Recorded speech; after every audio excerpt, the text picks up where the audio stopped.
EAGLES, Eagles.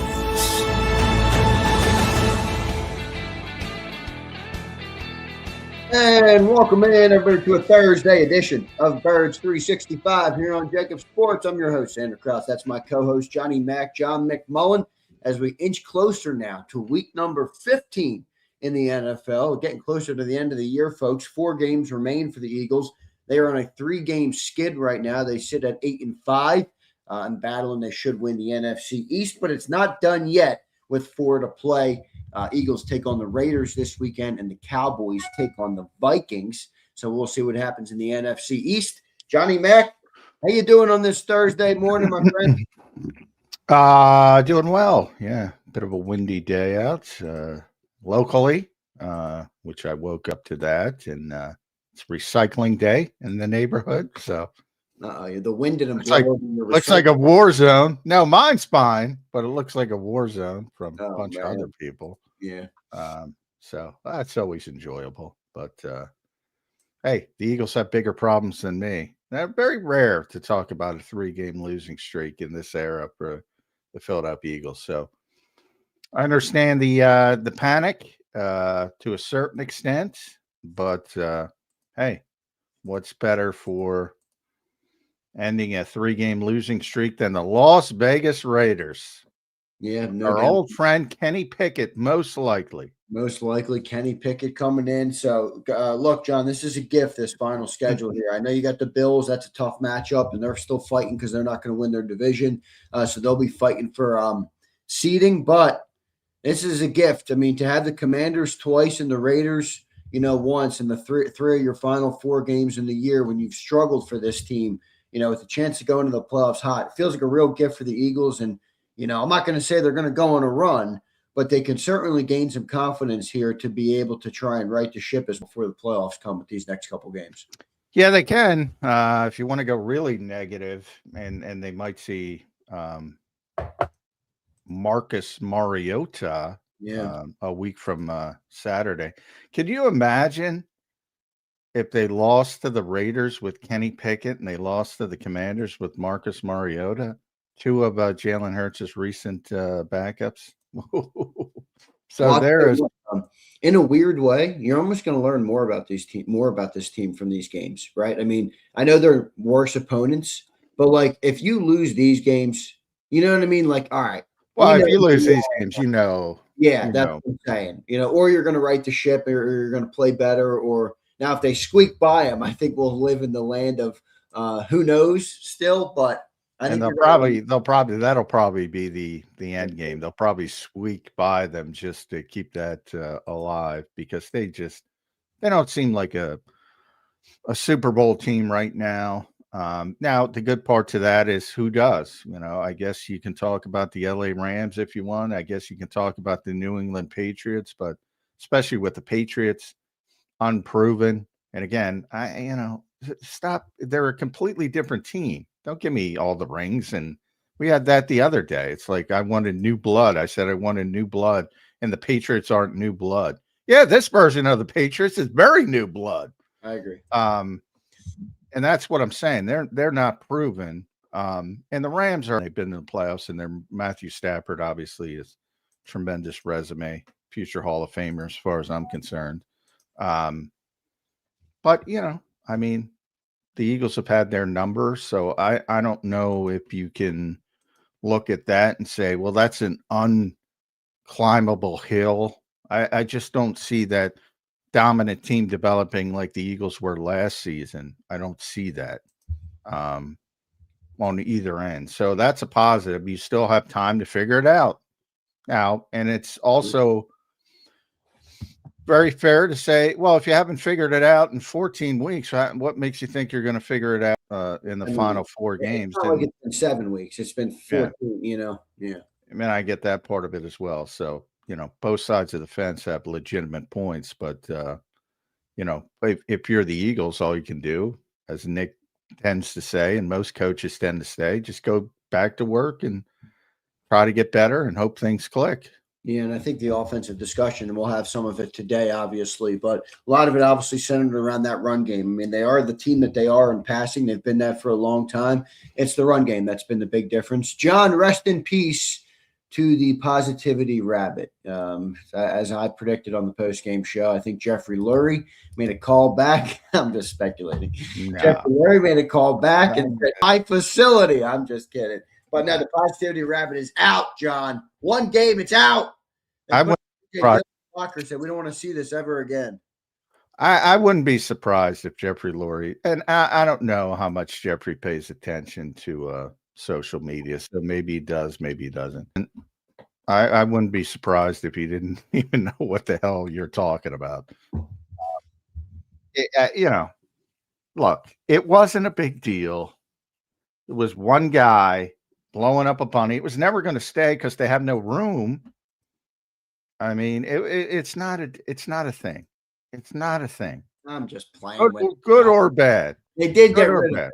They did get rid of it. I mean, I don't know who thought it was a good idea to resurrect like a 15-foot tall bunny in the first place in a small locker room, but it is what it is. That's what I'm saying. They did it for one day to make people smile. It made people smile. Wasn't a football game. They didn't win a football game. It has nothing to do with the positivity bunny, good or bad.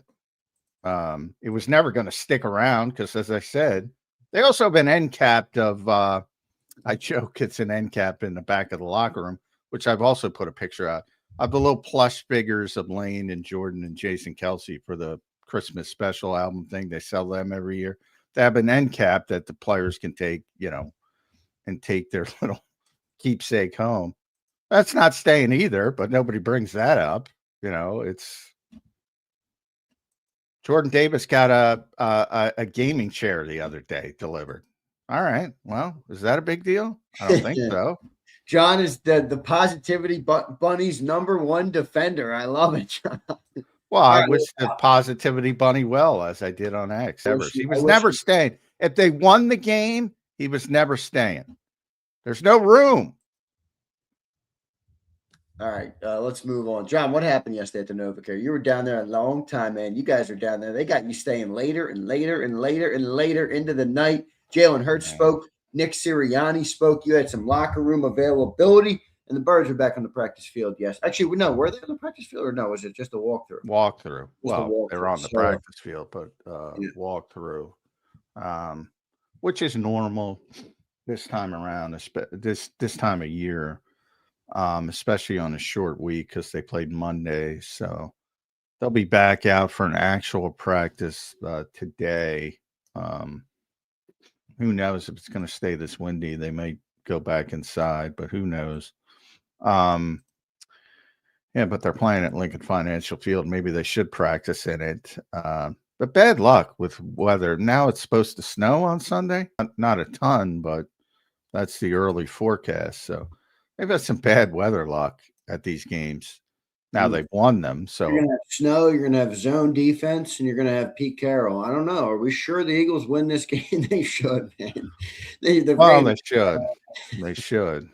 Again, I expect Brock Bowers to make a couple plays, Max Crosby to make a couple plays. A lot of people I heard saying, Geno Smith hasn't played that well this season. Maybe Kenny Pickett showed a little bit of juice coming in last week.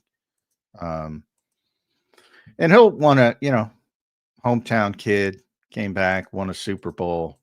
Eagles traded him.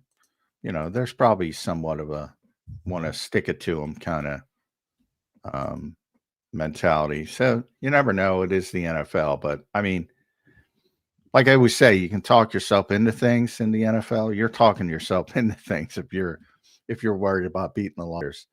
On the other hand, if you lose, I mean, there's no hiding it. That's a catastrophe. Yeah.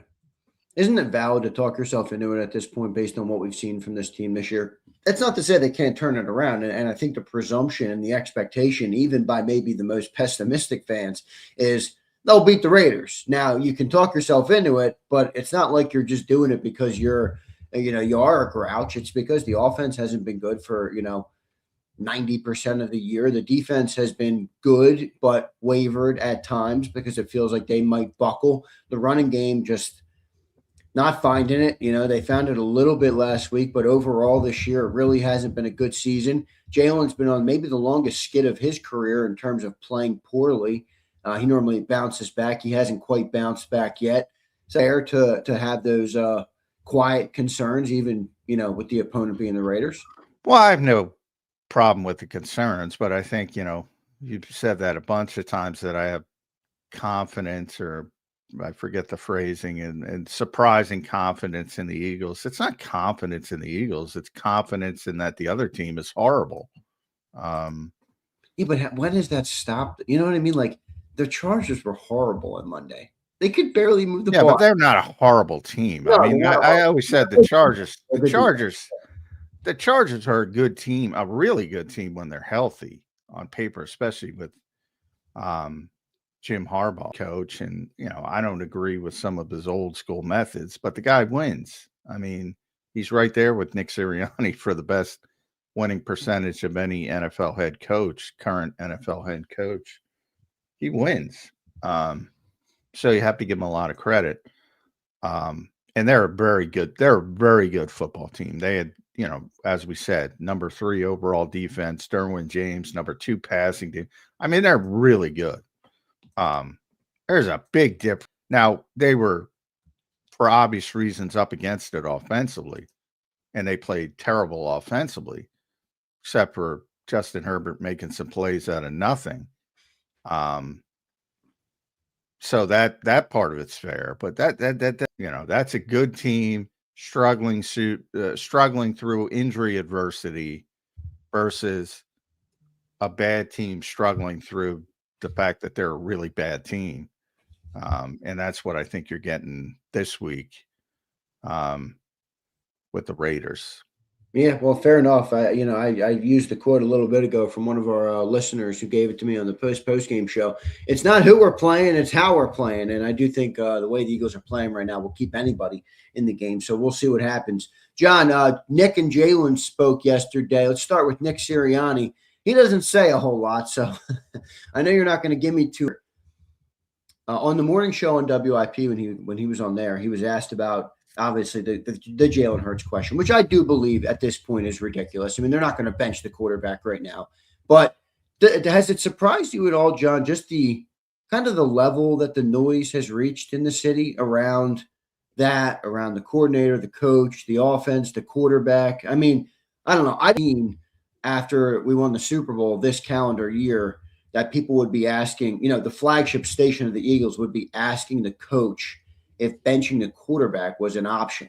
Does it surprise you that we've reached this point in the conversation? Whether it's real or not, or whether there's any merit to it or not, is not my point. The point is that the conversations are happening, whether right or wrong. Does that surprise you at all, John? No.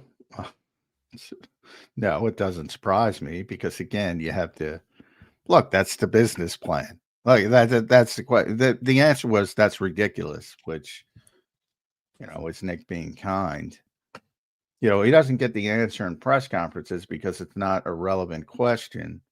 And sometimes he does get questions that you like, even in press conferences, that are kind of silly, depending on who shows up for the day. But he's always going to get those questions because that's the business plan. Do a poll, talk about the poll, ask people are saying. That's the business plan. So, yeah, but I get that part of it. Obviously, I mean, I'm in the media. I get it, but it's got to that point. You know what I mean? Like the business plan in week 5, it wasn't at that point. It was still a goofy plan, but it's never at that. Well, you can't do it when you're at a high. Like, look at what's And by the way, Philadelphia's not the only. I've noticed over the past couple of days, Kansas City people are just losing their minds.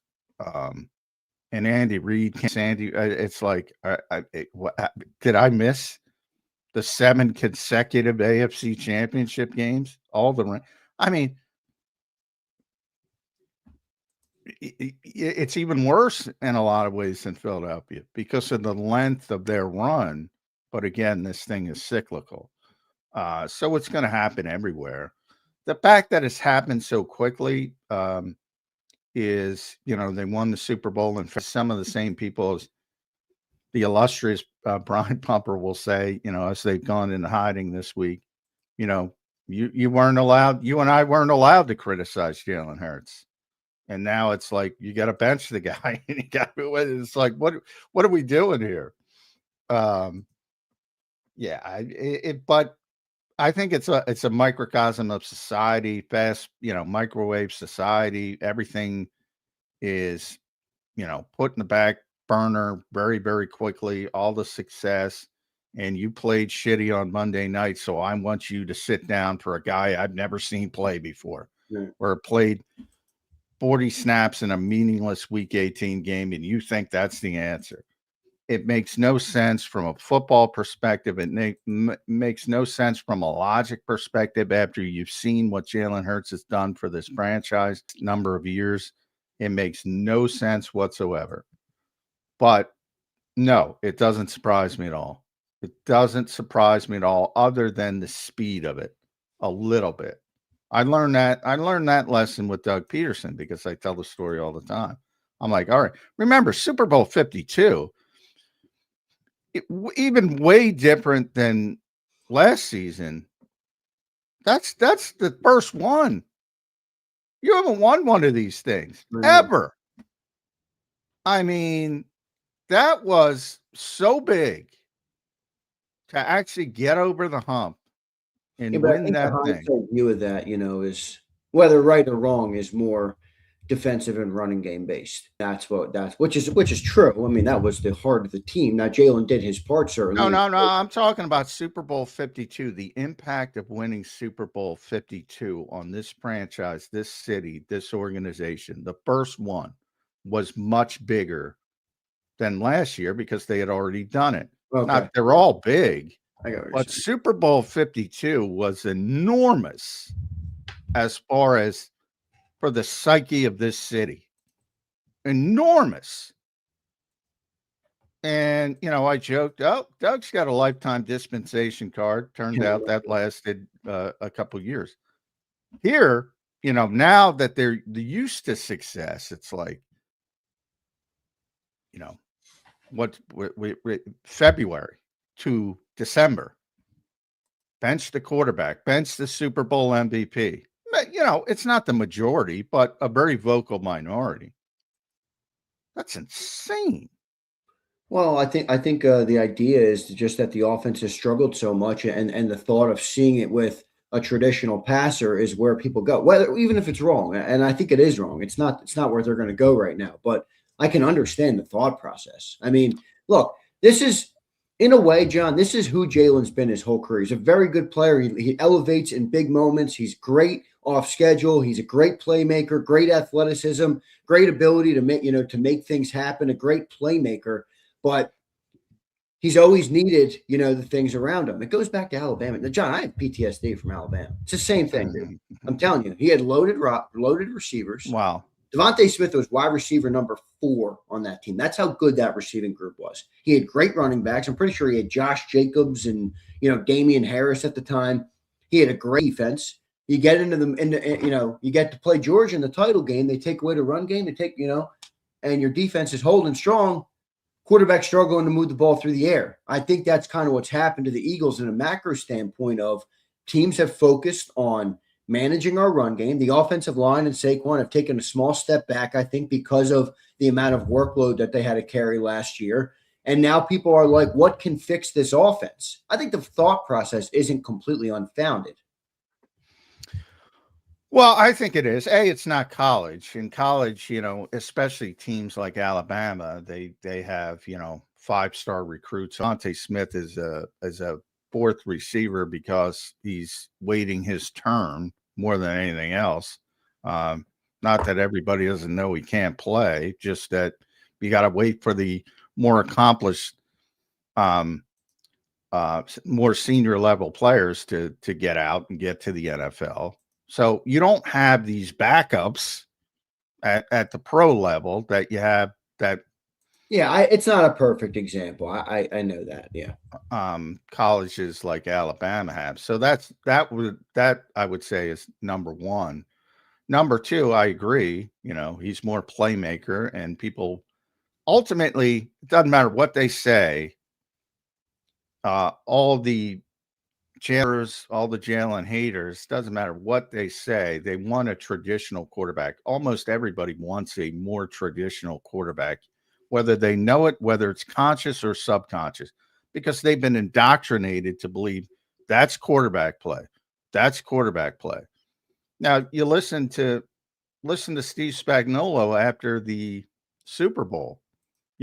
What gives defensive coordinators more headaches? It's the guys who are dual threats. Now, part of, maybe the biggest impact on Jalen Hurts is the lack of the run game, which has been talked about ad nauseum. So when you have that double, and he calls it a triple threat, which that's when he's performing his highest, because he is. That's a good word. He's a playmaker more than a schedule offense type of guy. Yeah.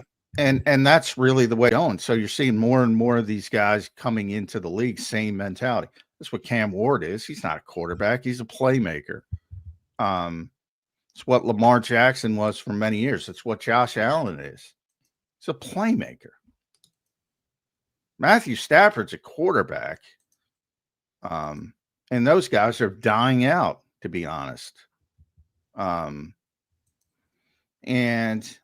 you can win with both ends. For many years, they said you couldn't win with the Jalen Hurts style of quarterback, but that was never the case. It's just you had to get coaching up to the point where they would take advantage of it better. And now they've done that.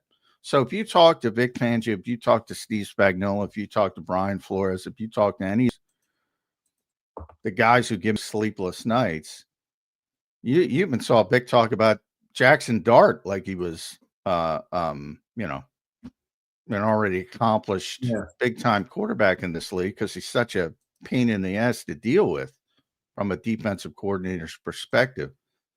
So I think there's a lot of different ways to win. And ultimately, to your other point about Alabama, nobody wins without a good supporting cast. Nobody, from Tom Brady on down. Yeah, I agree. And especially at college, whoever wins this year in college, Ohio State, Indiana, whatever. Probably Ohio State, but yeah, that. And one Georgia, Alabama, whatever, whomever. They all got good supporting casts. Every single one of them. And in the NFL, whoever wins will have a good supporting cast. People talk about Tom Brady. Well, they didn't have receivers. Well, what about the defense? What about the tight ends? Has there ever been a tight end room in the history of the NFL better than Rob Gronkowski and Adrian Hernandez before he went off the rails in his personal life? Has there ever been a better tight end room in the history of the NFL? That tight end room is crazy, John. Not to mention the slot receivers, the Welkers, the Edelmans. I mean, people say what they want to say. You don't win Super Bowls without good supporting cast. You can't win. I got you. Yeah. Well, speaking of, did you make anything of Jalen's comments yesterday? Not much, right? No, I think he receded back into. I think by and large he's been better and more open this year. But now that he started to struggle, he's receded back. I mean, basically the first question, and I wasn't there because I was talking to people in the locker room, was, what'd you think of your performance Monday? And the answer was, we had a lot of opportunities for us to go out there and execute. For me, I'm just looking at it as an opportunity for growth. That's receding Jalen Hurts. I mean, but he knows he's not playing well. And it's got it. What's interesting to me is, and I noticed this yesterday, there's almost universal acclaim for the changes they made on offense. And that only if they execute, it'll be great. It'll be those are the people that mystify me. Like during the whole run up to the bullshit style of offense that nobody likes, and this I'll be the first to admit is not aesthetic and not pretty and ugly and all that, whatever word adjective you want to use. Their explanation for that was what? Well, if we just execute, everything will be fine, which, by the way, is true. And now that it's turned the style and they do the things that they want them to do, it's all peaches and cream, even though they had their worst performance of the season. Yeah, right. With the same well, if we just execute. Yeah, right. Well, yeah, no duh. Well, what's more likely to execute? Pulling this shit out of your ass in week 14 or the stuff you've been working on the entire season? Right. Which is more likely to fix? Mystifying. Well, I think the problem, well, not the problem, but I think the thought process there, at least I can only speak for me, but if you go back to even when they were 8-2, John, and they were winning, like you point out, the majority, it was ugly, but they were winning. I think the thought process there was without a running game, which really struggled in those 8 wins. How far will this style take you? Because the style last year was great when you had a historic running game, when you had a historic offensive line. Jalen made the plays when they came. Now the running game's not as good. It's much more bottom. That offense was really bad, man. I don't like to look back and think, well, they were 8-2. Just go back to that. I'm not saying it was good. I'm saying, and you're right, but that's the results part of the equation, right? And you're saying that there's a better chance that you get good results. I mean, look, if they don't get the running game going, they ain't winning. This is my question on the running game. We're a run team. We're a run-first offense, rightfully so. What are they doing to try and get this running game better? I know the offensive line's not the same. I know Saquon Barkley's not the same. Are we just going to sit there and say the same thing? I mean, I'm looking at these other teams. I know you've shied away from this thought process, and maybe Tank Bigsby's not the guy, but should we look for a 2 running back style? Should we look for a 1-2 punch? It's not a knock on Saquon. Is it a knock on Jahmyr Gibbs to be in a 1-2 punch? No. We're a running team. Shouldn't we try and embrace that and try and evolve that and build on that and become more versatile in the way we run the football? I mean, especially if Jalen doesn't want to run as much, which, I can understand, I guess, as you get later in your career as a quarterback. I don't like it, but I can understand it.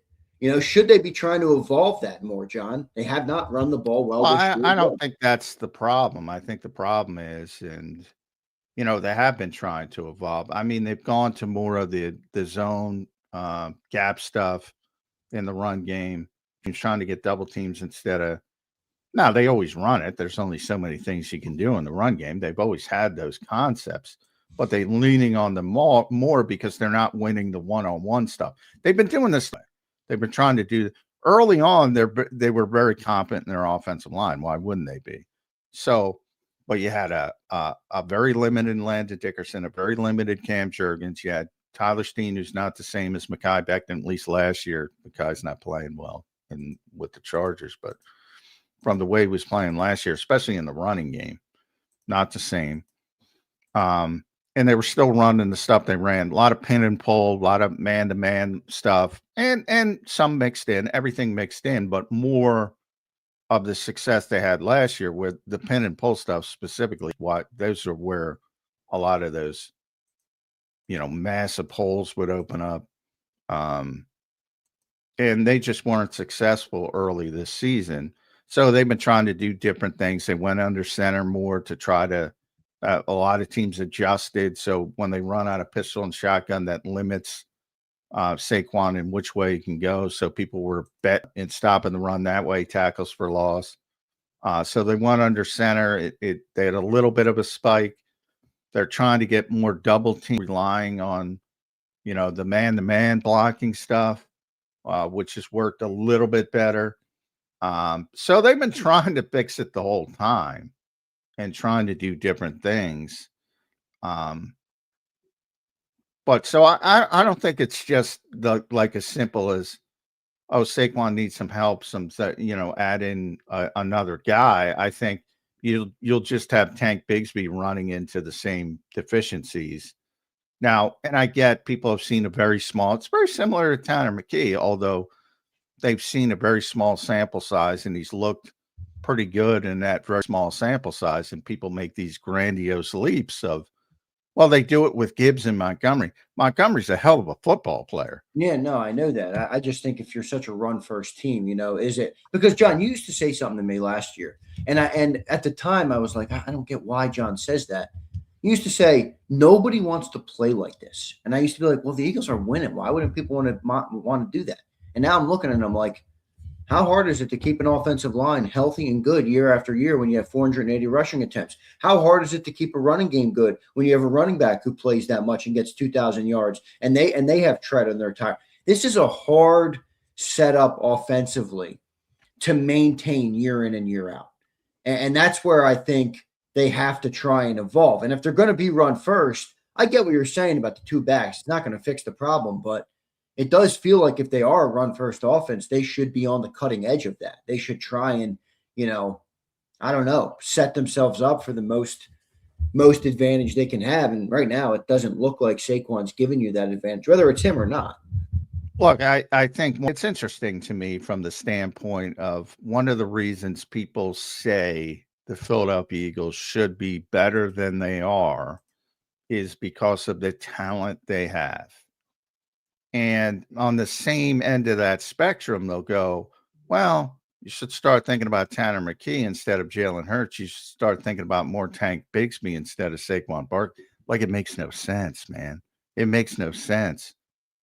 Now, that's the NFL. It moves quickly. As I said, 2 years ago, writing about Jake Elliott yesterday, his struggles. 2 years ago, he was arguably the best kicker in football. The best. Now, he's amongst the worst from a production standpoint. So things move quickly. How do you decipher is Saquon's issue? Is that related to just offensive line issues? Is it related to all the touches? Is he worn down? He looked pretty explosive on that 52-yard run. When he gets to blocking and he gets to that second level, looked like the same guy. So how do you judge when the decline has gotten to the point that, because at some point it happens to everybody, and it's like, well, yeah, it's silly. What did Nick's word? What was his name? Ridiculous, I think, was his word. Yeah, ridiculous, yep. It's ridiculous right now to consider Tanner McKee over Jalen Hurts. But at what point does that change? It's ridiculous now to lobby Tank Bigsby over Saquon Barkley. But at what point does that change? Well, you always talk about how fast it moves, John. Do you think it's moved fast on Jalen too? I mean, I feel like you and from the standpoint, that's kind of been brushed aside. Like, he doesn't run the same as he used to. And that's where I brought up yesterday. And who got me thinking about it was Jordan Mailata, because out of the blue, he was talking about and I forget the exact quote, but it was last week. He was talking about the mini body. It was great because basically his body is not good. Yeah, in pain. And that's what got me thinking about it. And again, because I think when you're not on the injury report, and that's when Netflix first started doing the quarterback show. I watched the quarterback show the first year of it, and it was really good. And part of the reason it was really good, it showed you what quarterbacks go through to play during the week. And they were following Kirk Cousins was one of the quarterbacks they were following that season. And he was never on the injury report. He was banged up. And this guy had to would barely practice. He's got chiropractors, he's got doctors, he's got somebody trying to get him just in the next game. And he was never on the injury report once. So people say, well, he's healthy. I thought it was eye-opening for me, and I'm around it all the time. So and then Jordan said it, and I start to think, well, this is a guy who's one of the greatest running quarterbacks all time. his touchdown numbers, one of the best running quarterbacks of all time. And he's only played, this is his 5th year as a starter. That's how effective he's been running the football. And that we've had a lot of talk about, that descent of that part of the game. And Jalen is this big, he's a fullback playing quarterback. How many times have you heard that? He squats 600 pounds. He's very, very powerful for a quarterback. So I think the assumption is, and one of the things so Patrick Mahomes gets roughing the passer calls and Jalen Hurts. How many times have you heard that? Well, part of the reason Jalen Hurts doesn't get roughing them because it doesn't look like he's ever getting destroyed in the pocket because he's so big and powerful. Similar to Justin Herbert. You think Justin Herbert didn't get beat up in that game? That big, giant redwood of a player. Yeah, he got beat up for sure. I don't think he's healthy. Jalen Hurts is the point of that long-winded discussion. These hits take. Which maybe though, John highlights a bigger problem. I mean, you just said it. Jalen has been one of the best running quarterbacks in the NFL history. Literally, statistically. If that goes away, or if that lessens to a degree, how does that change the Eagles' offensive formula? How do the Eagles as a franchise view that? How does the offense operate without that element? Well, yeah, he's not the same player if he doesn't have that element, and that's the speaking of how quickly the NFL moves. If he's not the same player, it's either adapt or die, and he doesn't look prepared to adapt right now. Will that change in the off season? But now you hear Jeremy Fowler talking about, well, they're thinking about drafting a quarterback. This league, man, succession plan is always there, especially with Howie. That's what I always say. Forget about individual moves with Howie. Howie's greatness relies in because he's layered. He's got 3 things in his back pocket when everybody else is thinking about one thing. Right. You put credence on that report too. If Fowler's not a clickbaiter, I know Eagles fans. No, Jeremy's very legit, as Diana is. So if you hear it from people like that, it's legitimate. But again, I didn't. Also you have to. A lot of times these things come from outside the organization and what people think they're doing. Right. So I've been actually seeing the actual phrasing of it, but he's somebody to take seriously. I would say that. Yeah.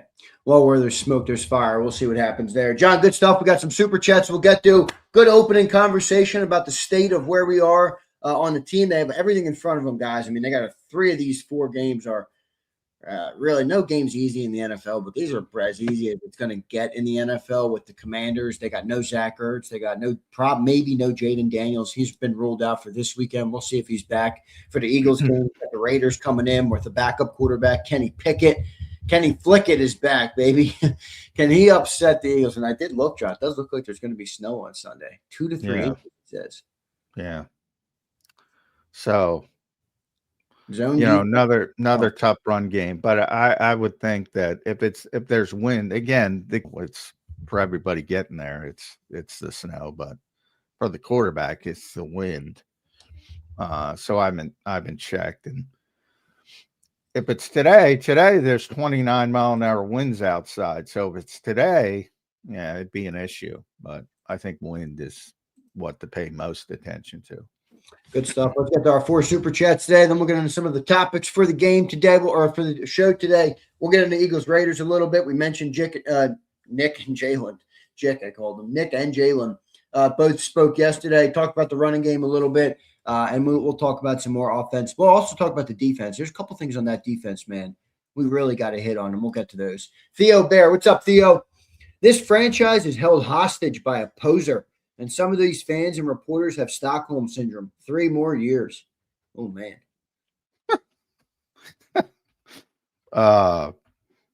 Yeah, I don't agree with that. Now you can, I mean, you're just pointing out how spoiled you are as an Eagles fan. If you know what Stockholm syndrome means, I mean, that's where you develop positive feelings or loyalty to your captor, which in this case, I assume you mean is Jalen Hurts. Yes. I don't know. Eagles have been around since 1933. Pretty long sample size. Other than 49, 50-ish, can you point to a better stretch of Eagles football? So we'll keep it to the Super Bowl era. I mean, I think this proves the point of not Stockholm syndrome to certain fans and reporters, but to entitlement syndrome for a fan base that has gotten used to winning more than anybody else. That's what I think it is. It's your opinion. Dirty D, what's up, Dirty D? I get it, John. Jalen is the guy you ride with, but the week Jalen got hurt last year was the week we scored the most points all season. Yeah, well, Kenny played well in that game. Nobody credited Kenny Pickett. The actual defense lost that game with 6 seconds left, blown coverage. Kenny played very well that game, but he actually got hurt, broke his rib as well in that game. Games have personalities, number one. Number two, they would play a different style if they change quarterbacks to Tanner McKee. And they would be, I don't have any doubt they would have better passing numbers. I don't have any doubt. I have a lot of doubt that they would win as many games. So it depends what you want. If you just want points, yeah, you're probably going to score more points. Again, as I just talked about, the run they've been on from a success standpoint, a wins and loss standpoint, I don't think whoever the next quarterback is, whether it's Tanner McKee, whether it's somebody else, whether they draft somebody. And by the way, also underrated part of that Jeremy Fowler report, if they really want to draft somebody high in the draft, what does that tell you about Tanner McKee? Yeah, it's true. Which I haven't heard people bring up at this point, but yeah, I would be very doubtful that the next quarterback, whomever it is, you're going to have some hiccups before you get back to the point you are or have been at. So are you at the point, John, where you believe basically simpler offense in the NFL is just better if you don't turn it over? Or well, just personally, I hate it. For this team, yes. Yeah. There's two different. Well, there's two answers to that. Personally, I don't like it. For this team, well, why do you get mad at Theo then, who hates it too? I mean, he hates it. He just thinks like you. I don't want my team to play this ugly, awful, brutal brand of football, even if they win. Because I have no problem if you don't want it. You know, Mike yesterday on the show, Mike Gill brought up a friend who's like admitted to himself, yeah, I'd rather watch an entertaining product and maybe lose a little bit more. And I'm okay with that. If that's your belief, but just understand what your belief is. That's all. Yeah, that's what my belief is more that you can play the other way and still win, as you see other teams in the NFL do. I mean, well, yeah, but you have to. I don't like the assumption that if you pass more, you're just going to lose more. Like, look at the Rams. Rams are 10-3. Yeah, but they build to play that way. I know that. I know that. They build the roster to play that way. Play that way with Jalen. I'm talking about in Theo's case, he doesn't like Jalen Hurts. Well, that's what I'm saying. You don't do that in week 15. Yes, that's how he starts in the offseason by building a different style of roster. Then the Eagles start in OTAs and minicamp and training camp and practice to play a different style of football with a different style of quarterback. I'm not saying you can't win that way. I think that's the exact reason why most teams play that way, because it's easier to do it that way than it is to do it the Eagles way, which is why I bring up nobody wants to play this way for the most part, because it's far more difficult. Yeah. Now, as one Eagles executive told me, and he said, well, you know, I actually said that exact phrasing. I said, nobody wants to play this way around the league. We were actually talking about why Jalen Hurts is not as well regarded as the top tier quarterback, the real top tier quarterbacks, the Josh Allens, the Joe Burrows, the Mahomes, Staffords, you know the list, those guys. And I said, nobody wants to play your style of football. So to them, because all those lists and the ones we were talking about are the relevant ones, the Mike Sando list, the list that polls executives and things like that. And I said, well, the other GMs don't want to play your style of football. That's why they're like, well, what's good for my team? I want Matthew Stafford or I want Joe Burrow. Most people want Joe Burrow, but well, I feel like growing up, I don't profess to be an expert on all things football, but to me, that's always been what every team has wanted, a great quarterback. Well, it's changed a little bit. It's changed a little bit from the perspective that guys have had tremendous success that play a different style because guess what? Where do you get players? It really, and I talk about college a lot because high school, nobody's paying attention to high school. It really started at a high school level, as most things in football do start in high school. When everybody started to realize, hey, if I put my best athlete at quarterback, I'm going to win a lot. And then it just kept moving up the chain from there. And you have all these like in old days, Jalen Hurts would be a fullback or a tight end, and Lamar Jackson would have been moved to wide receiver, and Josh Allen even would be a tight end. And they would have moved these guys to put them at skill positions to take advantage of their tremendous athleticism and yada, yada, yada. And now they're playing quarterback. And there's more guys like that than there are like Matthew Stafford now coming out in college. So either one or two things, which in my opinion, far too many people try to do is pound the square peg in the round hole and say, well, I'm going to, but this kid's a great athlete and I'm going to teach him how to play the quarterback position like he's Joe Montana. Not going to work. You can try, especially in this environment where you can't practice. You have no, John DeFilippo told me back in the day, the minute you lose, whenever you lose back in the old days, the quarterback was back in the building the next day with the coaches. And if the coaches didn't get fired and they're working on the plan and he's constantly in the building, you're teaching him everything. Now, collectively bargained, can't talk to him, can't be around him. And you're trying to develop these guys from ground zero into. Yeah, the only thing I don't understand that you said is why do you have the assumption? And I'm going to speak for you. You can clarify. Maybe I'm off on it. My understanding.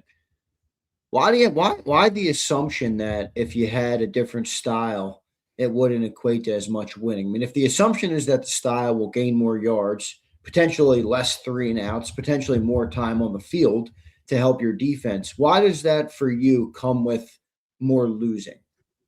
Well, again, when everybody plays the same way, it becomes who does it best. So if you're playing, and obviously this is from a general perspective. So if 32 teams are playing with a drop back quarterback in Kyle Shanahan style offense, it becomes who does it the best. And then defense and obviously the other parts of the equation as well. But from an offensive perspective, it becomes who does it the best. When you're the only one doing something that nobody else does, and you could argue a little bit Baltimore, all of a sudden you're zigging, as Howie says, when everybody else is zagging. And all of a sudden you have a big advantage. And that's what I think. It worked last year. Is it working this year? It hasn't worked this year, nearly to the degree, to say the least. But they got one. Yeah. They got one doing it. They did. So to me, it's already a success. I mean, that's already. Yeah, I mean, you can't take away the ring. I mean, the ring is the ring. The history is now the history. You can't take it away for sure. And you found a way to win outside the. In other words, you're not swimming the same as all the other salmon. You got a shortcut, and you found the end. So I think there is something to the zigging when everybody else is zagging, or vice versa philosophy. And I think they took advantage of it. But is it sustainable long term? Probably not, which I pretty much said. That's why I would say you got to evolve this thing. And to their credit, they try to evolve it all the time. They come in every spring. I'm there every spring. And they try to do all these different things, and they try to add this in the equation, and the same thing happens. And then they scale it back. Now, what's interesting this year is week 15, they tried to add.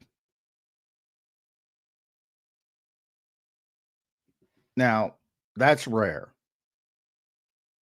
And since the beginning of time, when teams make adjustment, when teams make grandiose adjustments, and as grandiose as they can be during a regular season, they always scale it back. They don't increase, they scale it back to what, all right, this is what we do well. Let's this. The Eagles are doing, or attempting to do the opposite, which I think is going to not be serve them well. But we'll see. You know, everybody loves it. That amazing to me. In the same game where they turn it over 5 times, and this is a team that never turns the football over, everybody's so positive about, but the concepts. I mean, you don't think one has to at least contribute to the other a little bit? Yeah, I think that's why you see people calling for the benching of Hurts, because it's whether they're right or wrong, because they know that they can't play that style with Jalen, because you see what it results in. Well, that might be some fans. I have seen a stunning amount of positivity, consistent positivity from whatever you want to call them, the film guys, the film wonks. Oh, this is great. This is great. This is great. I know it didn't work, but this is great. And I'm like, yeah, but why didn't it work, guys? And then they go back to execution. Because they know, John, they all want what these fans want. This is why I don't exactly. They want to be right, and they want to be right, but they also want to play. They want to play football, John, with a competent pass. But I think it should be easier. Like I say all the time, I think I was the first one to say, probably not the first, but one of the first ones to say, you know, this is a shitty style of offense to watch. Even when they were winning the Super Bowl. I think I was one of the first, you can never say first, to say that. But I also have the self-awareness to say, well, it was pretty successful, so I understand why they did it. Has the league caught up to it? Well, yeah, to a certain degree, obviously. As I said, you know, they figured out that basically if you're running from the gun, which shouldn't have taken that long, I always say the NFL is a copycat league, but it's a very slow-moving copycat league. So generally, they have to get to an off season to do their deep dives and figure things out. And, you know, they should have known this from a guy I covered, Adrian Peterson, when they would go to the gun with Christian Ponder. It became much more difficult for him to run. And this is one of the great pure runners of all time. And it would just limit his ability to pick and choose where he wanted to go when they were under center. But Christian Ponder was a terrible, you know, he was a new school quarterback. He was more of a mobile guy, you know, more early stages of zone read and stuff like that. But still, they would run a lot from the gun, and it wasn't as effective. And people were going, and of course, for Adrian, it's like 1,300 yards instead of 1,800 yards. But you get the point. It wasn't as effective. So it surprised me that it took it so long, but you're very limited as far as a running back if you're going to run from the gun all the time versus under center. But that's, again, part of the modern game. But teams have figured that out. They crash. You see all these tackles for loss. And they're much more effective running the ball from under center, but they're only under center 20-something% of the time. They're never going to be under center 80% of the time. Not with this quarterback. So again, if you want to go play Kyle Shanahan style of offense, go get a Kyle Shanahan acolyte and go practice it in the off season. Yeah. I mean, the only thing I disagree with you on explicitly is the offense is like 25th in the league right now. This is where fans agita comes from, whether you think they're spoiled or not. That's not how I see it, but certainly can see it that way. If the offense was 10th overall instead of bottom of the, like, why is the assumption there that we lose more? I just don't see it that way. And I think fans look at the talent of the team, and they've looked at talent on this team for a long time. I mean, Theo's been a fan for 50 years, the guy who commented the Stockholm Syndrome. He said, we've never had this type of talent on offense. I mean, Donovan McNabb never had these playmakers. Carson Wentz was throwing to freaking Rager and Fulgham when he got benched. I always, it amuses me when people toggle to talent and then advocate for playing less talented players. That's number one. Number two, chemistry is a big part of offensive. Wait. Why do you say that? Because the offense is like graded really low. Do you not think the quarterback has a hand in that? No, of course he has a hand in it. I'm saying he's better than Tanner. He's a better football player than Tanner McKee. Saquon Barkley's a better football player. Why is our offensive output so poor then? Like, if he's a good quarterback, and I'm not saying he isn't. I think he is a good quarterback. He's offensively, they weren't that good last season. In fact, from a just a general, not an efficiency standpoint, but from just a general standpoint, they actually throw the football better this season than last season, which nobody recognizes. Why? Because the running game was the crutch, and the running game has gone south. So was their offense ranked higher last season? Yes, it was, because of the running game. The passing game, as you know, was actually ranked lower than it is right now. Now, those are also, again, numbers that are just total yardage, which are kind of meaningless and kind of empty. From an efficiency standpoint, they've been worse. But in the last time I checked, and this was a couple weeks ago, the EPA was down 144% running the football. 144%.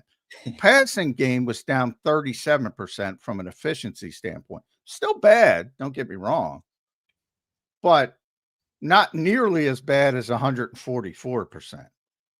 So the idea in the building for many, many weeks was that if they fixed the running game, the passing game would fall into place. Now they kind of shifted a little. It's going to be interesting. That to me is the most interesting part of the last 4 games, what they do, because again, everybody's kind of, which is the weirdest thing to me, everybody's kind of slurping them. Oh, the concepts look like an NFL offense now. And again, they turned it over 5 times. So this is going to be an interesting conversation for Nick Sirianni and Kevin Patullo. Like, are they going to buy into that, or are they going to go back to what and try to fix to what made them a Super Bowl champion? I think that's going to be the most interesting part of the final month of the season, because it's a bunch of shitty games against shitty teams. But and I think that's going to be something to keep an eye on. But from the standpoint, like I said, you and I have talked about this a million times. They had a really poor passing offense last season, but they won the Super Bowl and everybody forgot it. Really poor passing offense.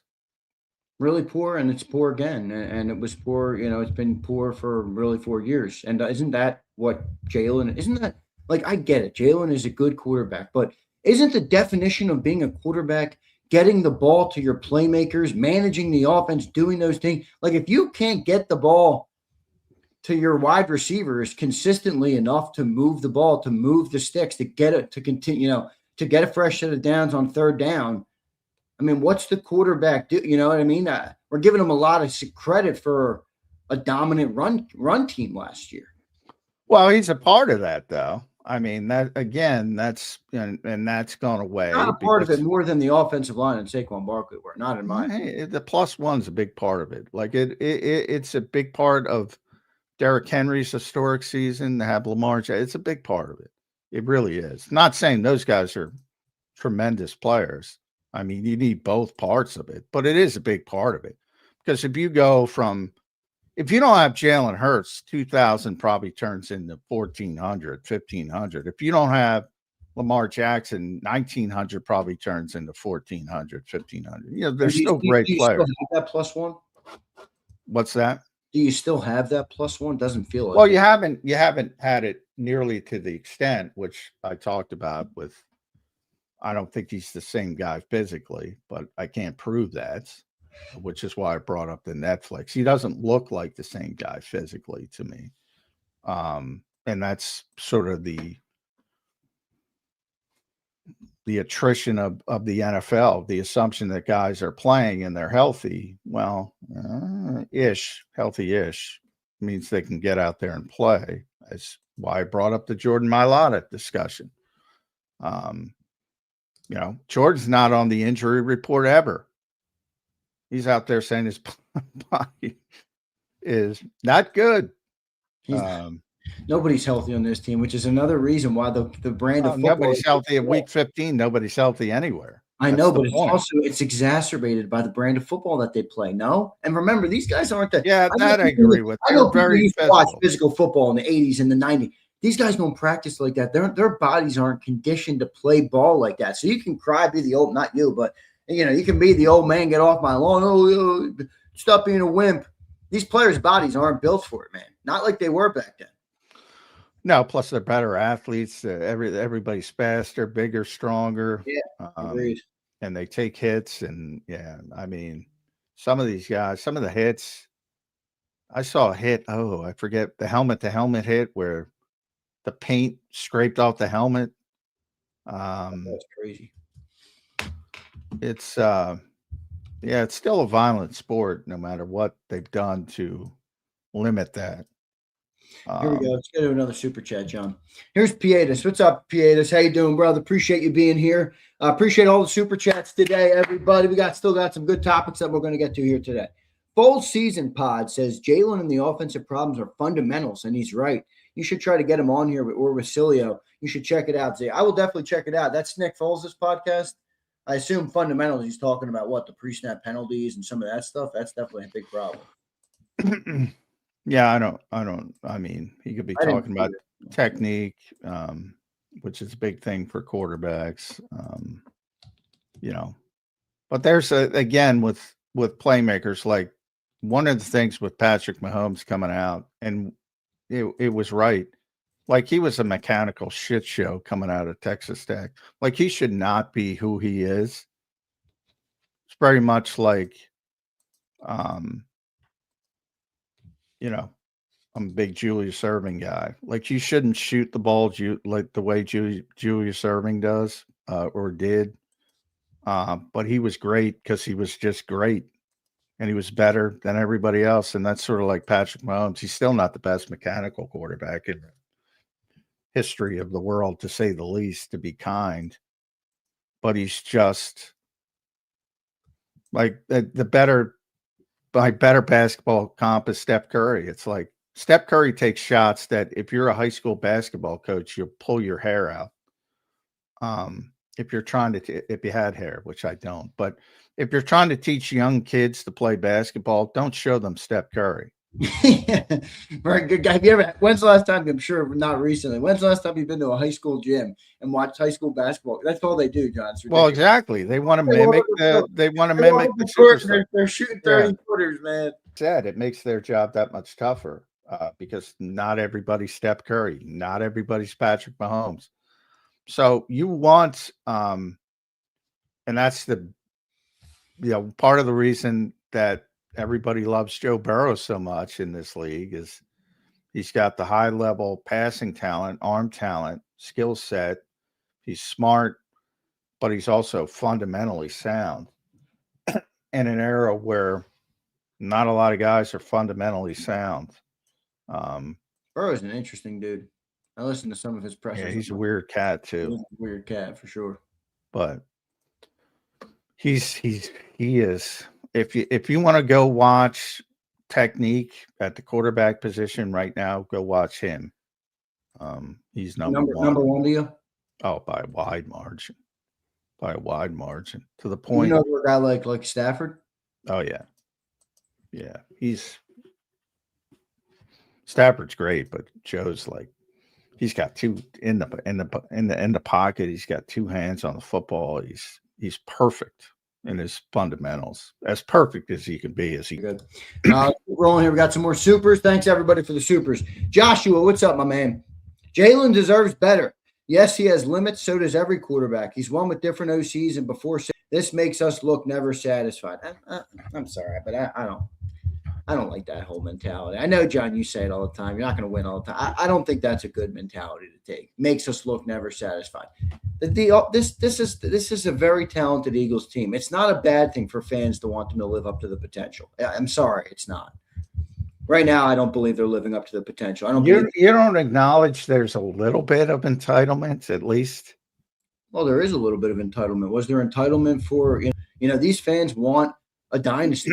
There's nothing I'm a Yankee. The least Super Bowls in the division, the Eagles. I'm a Yankees fan. And during the Joe Torre era, I always say, there's nothing wrong with greater expectations and getting to that level where you have those expectations.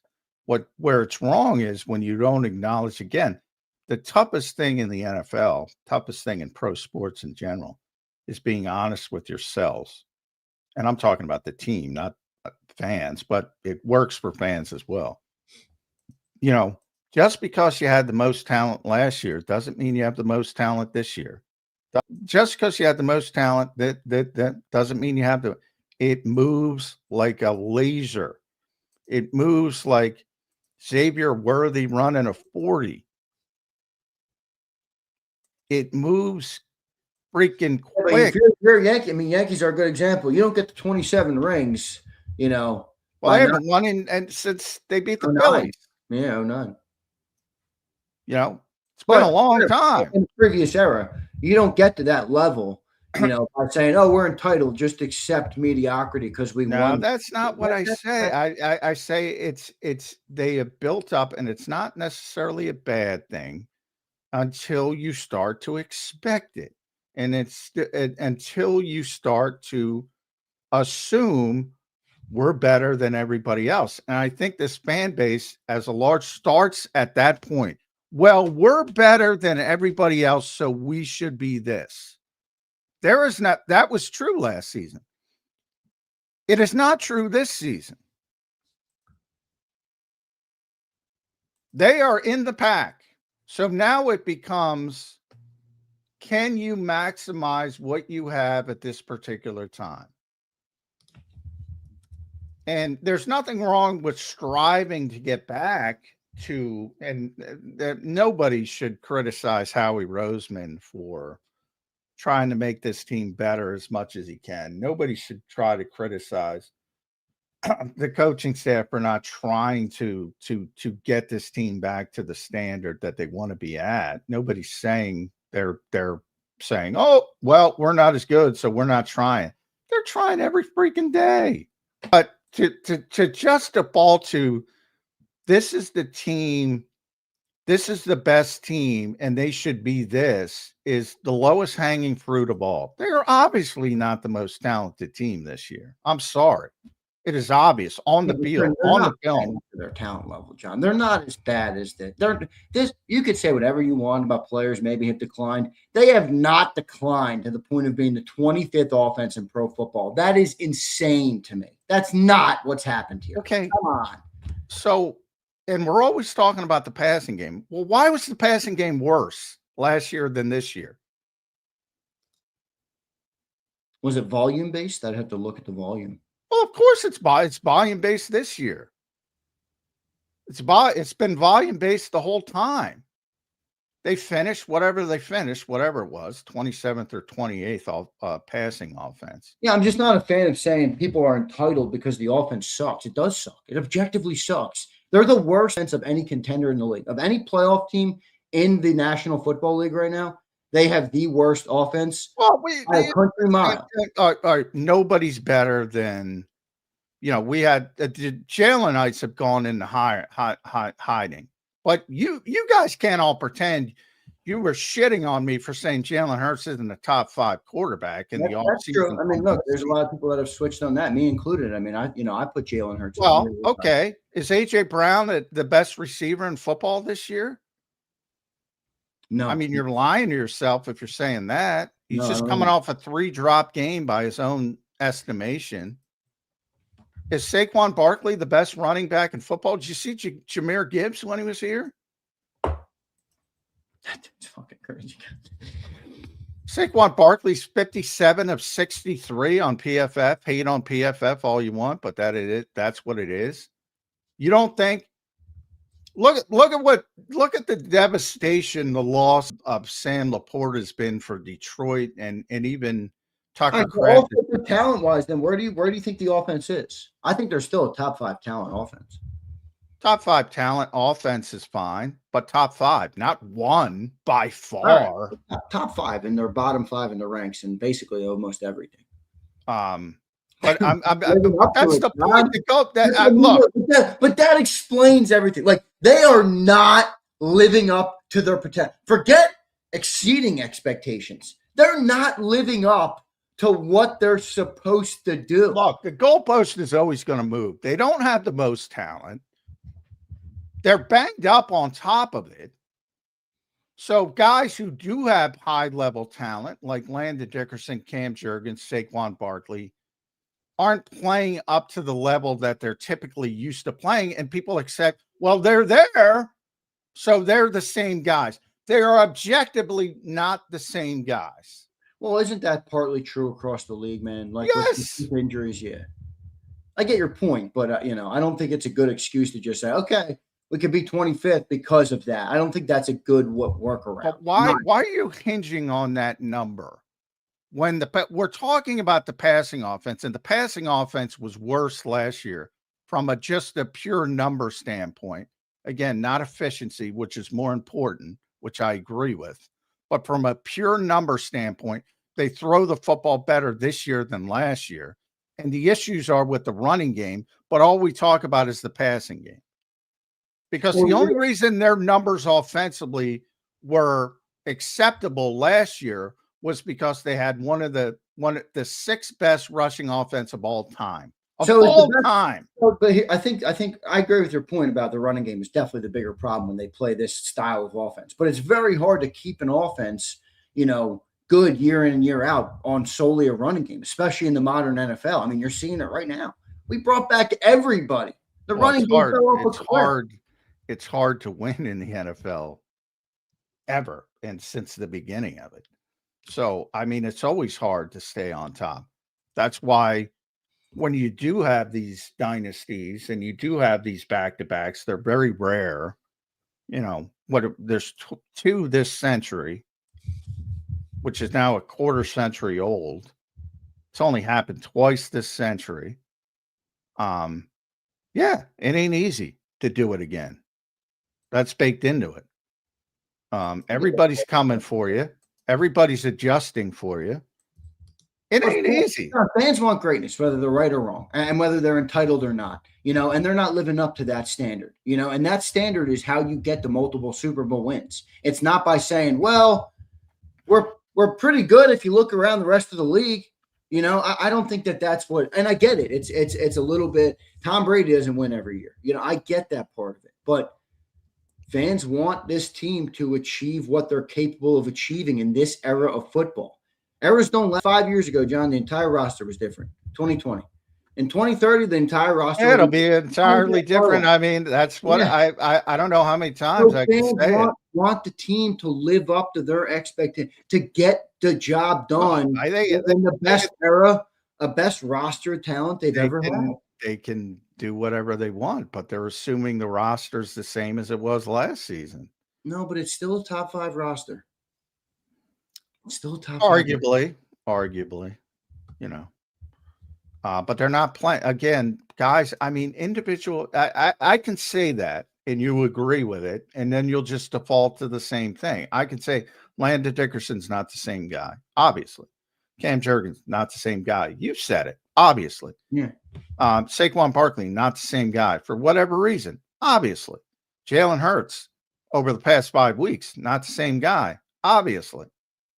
A.J. Brown has not played to the level he played at the prior 3 seasons, obviously. Yeah. I started talking about this weeks ago.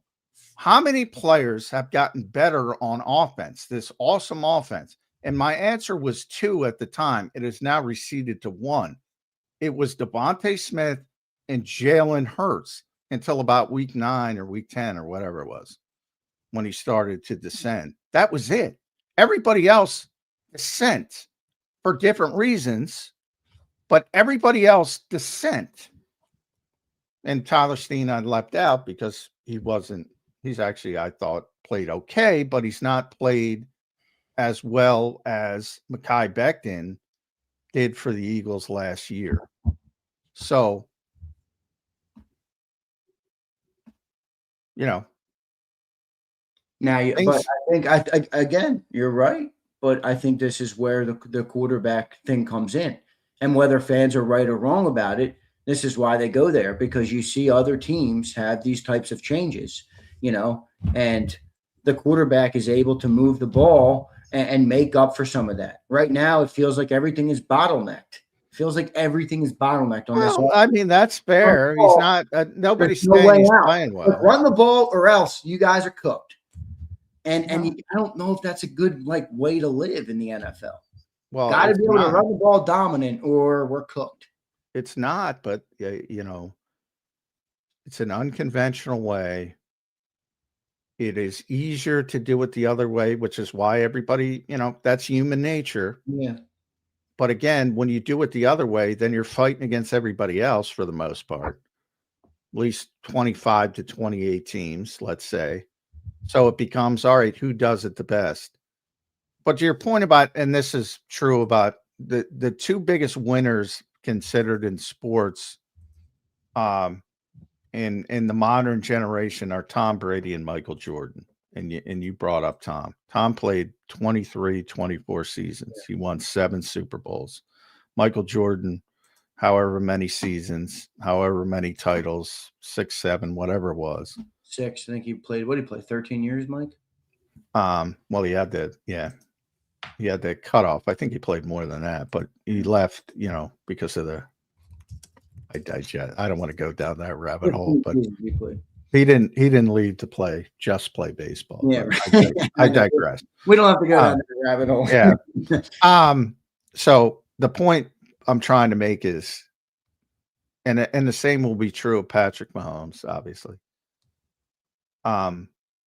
They lose their last game more than they win their last game. It's hard, even at the highest level. It's hard. And the Eagles are finding out that it's hard. Not that they didn't know that; they already knew that. It's also because their formula needs a lot. But again, you don't win the Super Bowl. Like, as I advocated the entire last season, I do not, and I still say it, and I said it on this show, I do not like this style of football. I think the margin of error is too small. I prefer to go a different direction. However, by no means am I expecting the Philadelphia Eagles to win the Super Bowl and say, all right, that's it. We know everybody's going to catch up. Let's go in a different direction. Do you have a general feeling right now on the fate of this team? Should they make a run? Like, where are you on that? You always say there's normally 5 teams about that are legitimate Super Bowl contenders. Do you still put the Eagles in that category? Because I do not. No, I don't think not right now. But I think they could fix it. I think the biggest thing about this 4 weeks, well, 2 things. I'm interested to see if they continue to go down the rabbit hole they went down in Los Angeles. Right. But number 2 is, these are confidence builders to me. Like, they have a chance to build some confidence against the Raiders and the Commanders. Can they do it? But is it run or bust? Like run game or bust, basically? Like, in other words, the running game has to get going in these games or it's going to look. Yeah, I think so. Yeah. I don't think they're capable of. Let's keep rolling. We got a super chat in your favor here, John. J-Mac is right. The fan base is spoiled from the last 25 years in this microwave success society. In 2012, we would kill. Oh, come on, I'm not saying that. For a Super Bowl every other year. Well, they would. I mean, that, like I said, I think people already have forgotten just how big Super Bowl 52 was. You know, there are people crying on the field, Eagles fans in the stadium. You know, people talk about going to the parade and dropping their ashes of their dead grandfather or something like that. Yeah. I mean, it was just enormous. And now it's like, well, yeah, we won. You know, that's just life when you are successful. That's just what happens. And that's not a bad thing necessarily. But and isn't part of being John, isn't part of that being great and having success? Isn't I always say, you know, isn't a part of it not getting complacent, you know? And I'm not saying you're wrong about, all right, maybe we are entitled because we do win, but that doesn't mean that you should want the team to just, all right, be complacent because you were really good last year. It's all right. You know, I didn't say people should be complacent. I just think people should be more realistic and not assume the sky is falling because you're 8-5 a year after you won the Super Bowl. That's all. It sucked last year too, you know, and they were lifted up by the run game. Without the running game, I think people are looking at it a little bit more doom and gloom because they don't have confidence. I say it all the time. I mean, but that's how small the margin. If they lost to the Rams, how many times have I said all we would have talked about was how bad this passing game was in the offseason? If they lose the divisional round game to the Rams, that's all we're talking about. And maybe you're not in this position. Yeah. So maybe. Be careful what you wish for. Maybe. Let's see what happens, everybody. Him Bison, thank you for the super chat, brother. Here's Jared Hatfield. What up, Jared? Hope you're doing well, buddy. It's not that complicated, John. We want a functioning offense. That's all. A competent offense in any way. I feel you, Jared. I really do. Well, the goal is to get a competent offense, to get an efficient offense. Nobody's saying that's not. I mean, I think the assumption is that they're not trying to fix it. I don't know what to tell you. I mean, that's what I mean. Fans are losing confidence that they have the guys that can fix it, or maybe in this case, singularly the guy that can fix it. Well, I'm happy it's shifted to the guy on the field instead of the guy off the field. I'll say that. I think that's progress, because you know the players are the ones out there doing it. So I think that's progress. That's a positive, at least from my perspective. You believe Nick Sirianni is? I think he's a very good coach. I don't think you, especially in this shit show of a market. I don't think it's as easy as people think to keep these guys on the same page to the point of that he's been able to do it. I think he's a tremendous leader. And there's a lot of things for people to say I defend Nick Sirianni. There's a lot of things I say on the show I can't stand about him. You know, he's totally closed off now because of their own flagship radio station, to be blunt, which has nothing to do with the people that cover him on a daily basis, that he should know have been generally very, very fair to him. That team treats you guys like shit. So I hope you guys all know that. I'm sure you do. I don't know if everybody does. mean, they don't give you guys any stories. They give it all to the national media. They don't, like you just said, they don't give you guys shit. You guys all cover them fairly, and I don't think they give you guys shit. That's just my perspective. I'm not in the building, but from an outside view. Well, no, look, there's a lot of things I don't like about what the Eagles do, but everybody else is doing the same thing. First of all, everything you see from Schefter and Rappaport and is agent driven. It's not Howie.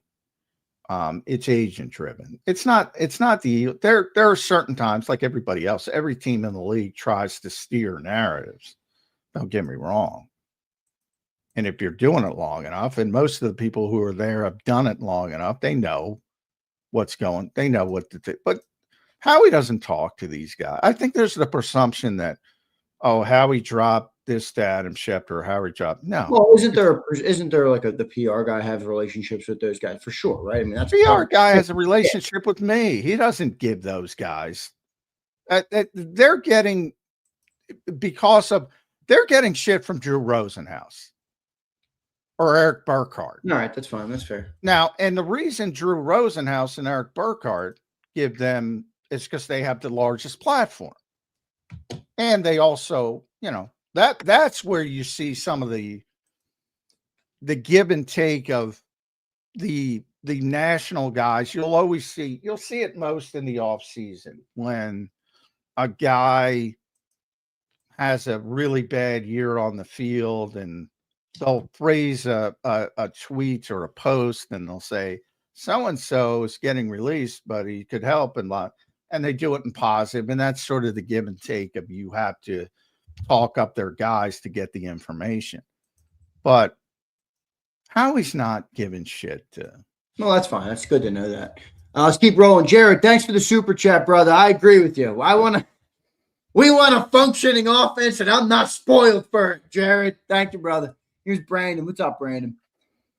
Tell us it's the QB without saying it's the QB. Good one. Giga Chad McMullen.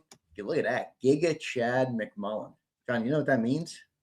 No, I don't know. I think that's like a new saying in the modern world of like Chad is like an alpha macho man. I think that's what what a Chad means. I don't know. I don't even know what. But I will say I don't know. I say this. The emotion is just so outrageous to the point of, when I pointed out that Jalen Hurts has some limitations, people lose their mind because he won the Super Bowl.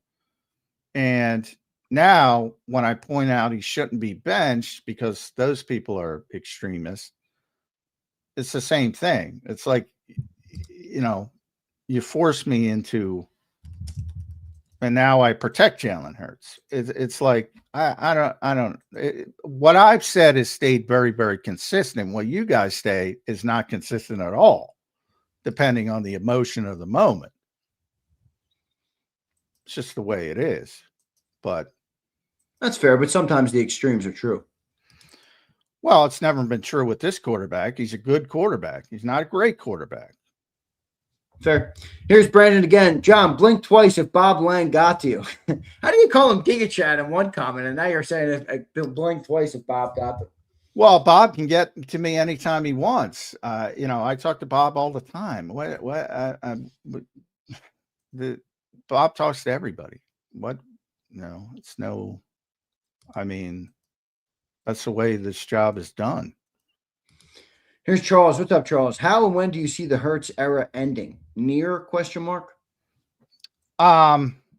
that's a Jeffrey Lurie decision. It's tough because it really is tough from the standpoint of, the organization has a lot of respect for Jalen Hurts and, what he's done for the organization. But there is, I believe, a greater highlights on the limitations now. And I think people are starting to realize, it's not necessarily the bozo coaching staff as much as they're building around Jalen Hurts.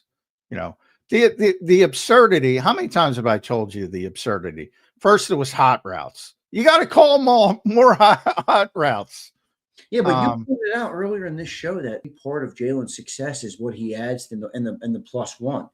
Yeah. I mean, if that's gone, then it's lesson to watch this year. It speeds up. Well, if it's gone for a year, you're okay if he gets healthy. If it's gone for good, that's where the honesty comes into it. Then you got a big issue. If it's gone for good, you got a big issue. Because this is not the guy you want dropping back and throwing 40 times week after week. It ain't going to work. Clearly, that's been proven, which is why you're going to see people call for a passer, John. I'm telling you, this is where it's coming from, because they've now come to the realization that you've been telling them, or some of them, Theo, in Theo's case, he's been commenting that for 4 or 5 years, literally. Same with Underdog. They know that. You're not going to pass the ball consistently with Jalen Hurts. It is what it is. Here's Joshua. What's up, Joshua? Is KP getting a pass? ? Eagles offense, 1st and 22. They weren't 1st and 22. I think they were 2nd or 3rd, but whatever. 8th and 23 and 24. Now 24th and pass and rush are bad. Stoutland, Jalen, Saquon, all magically struggling now. Let me read this because I had a text message from Eagles PR, by the way. Hey, listening. What up, Eagles PR? No, it was schedule related. Although somebody might be listening, but hopefully enjoy the show if you are. Is KP getting, well, certainly KP has not got a pass. I mean, he's been shit on pretty significantly. Eagles offense 1st in 2022, 8, 23, 20. They were very good offense in 2022. Yeah, we talked about the difference. Brian Johnson and the exact same offense, basically, and got scapegoated. I've talked about that ad nauseum. Last year they had a terrible passing offense, and as I said, they've never been top 15 in passing. Buoyed by one of the greatest rushing. They were not top 15 in passing. To me, Brian Johnson and Kellen Moore are just so interesting, because Kellen Moore had his worst by far season as a coordinator, long history as a coordinator with Dallas and the Chargers. By far his worst passing season as any year as a coordinator. But, he's a smart coach, and he shifted things. When it became clear they had to play a certain way, week 4 bye, and they scaled it back and they won the Super Bowl, and he became a head coach. Difficult situation, but became a head coach.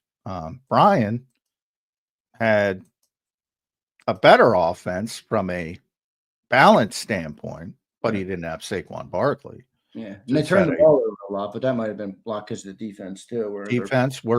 Arguably the worst defense. Yeah, when your defense sucks, you got to take chances. You got to take chances. But that's just the way, man. That's just the way of the NFL. But no, Kevin Patullo's taken more shit than anybody. It's just been very, very recently that people have shifted to on field, which I think is a positive, because the players have more of an impact than the coaches. It's just the way it is. Josh, appreciate it, man. Here's Daz. What's up, Daz? Nick said to Barkley on Hard Knocks, go lead the team.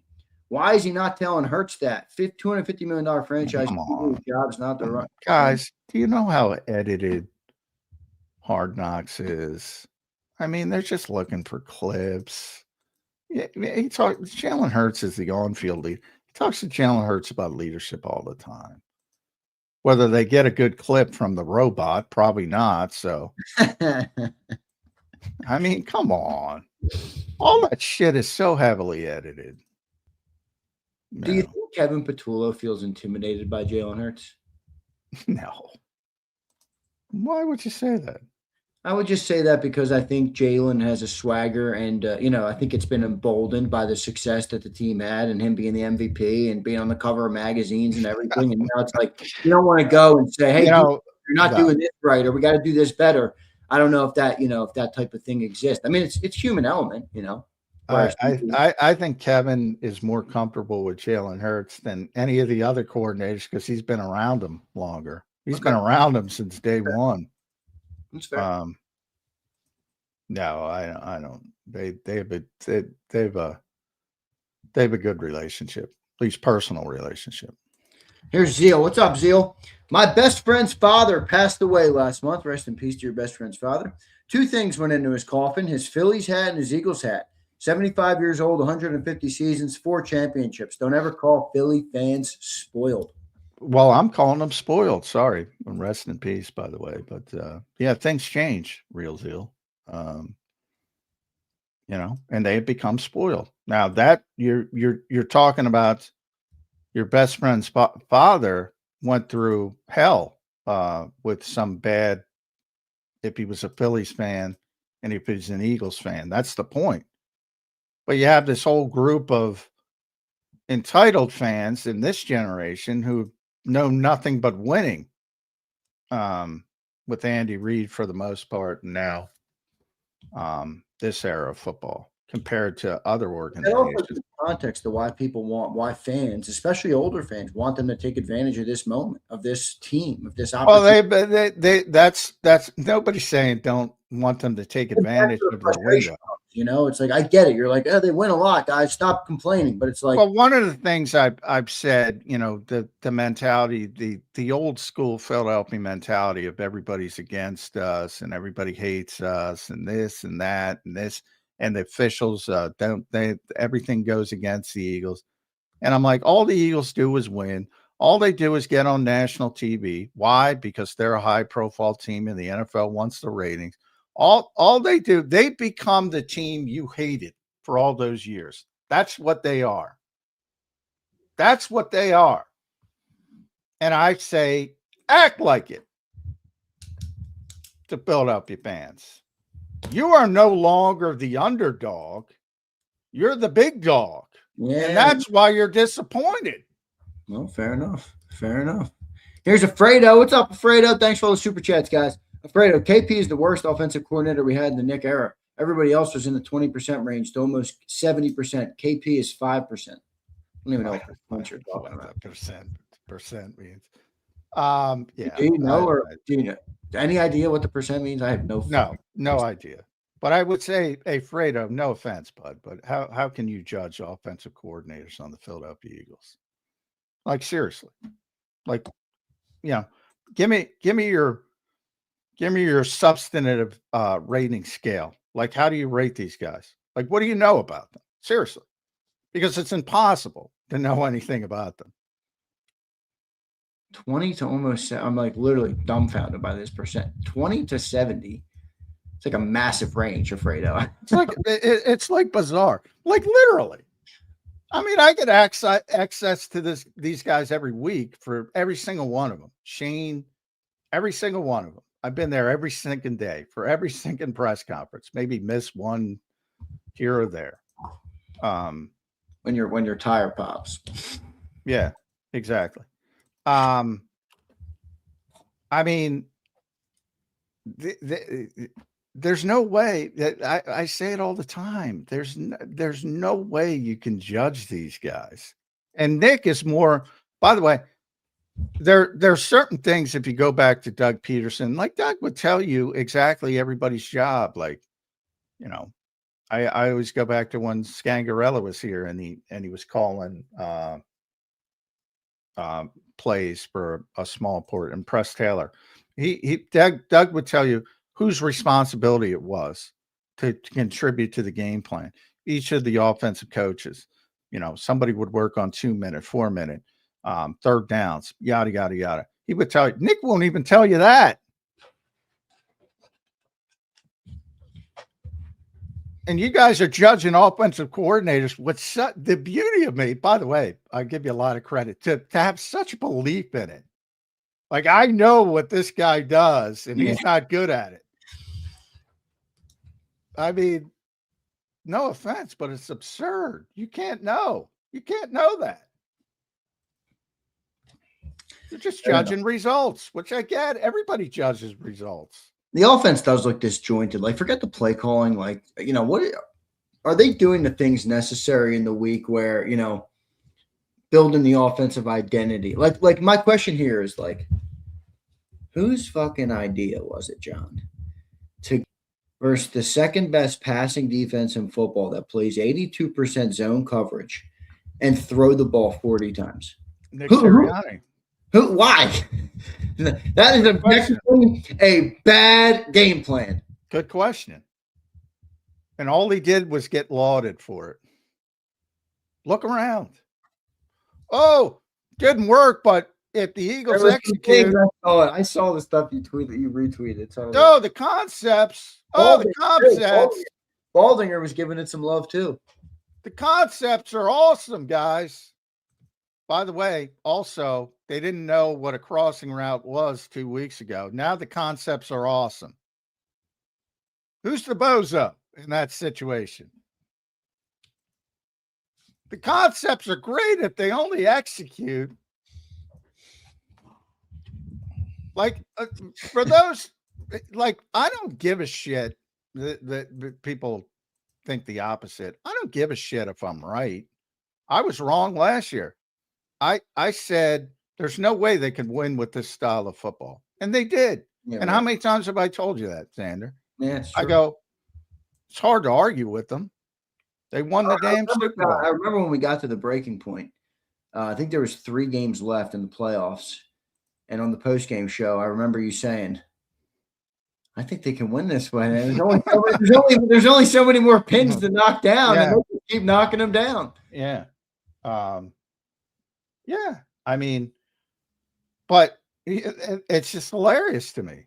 You know, the same guys who don't know what a crossing route is, don't know what a hot route is, don't know what motion is, can't do this, can't do that, can't do this, do a bullshit move, by the way, in week 14, when you don't have time to practice, you don't have time to shift, and you don't have time to change philosophy. I think to placate outside voices, but that's my opinion.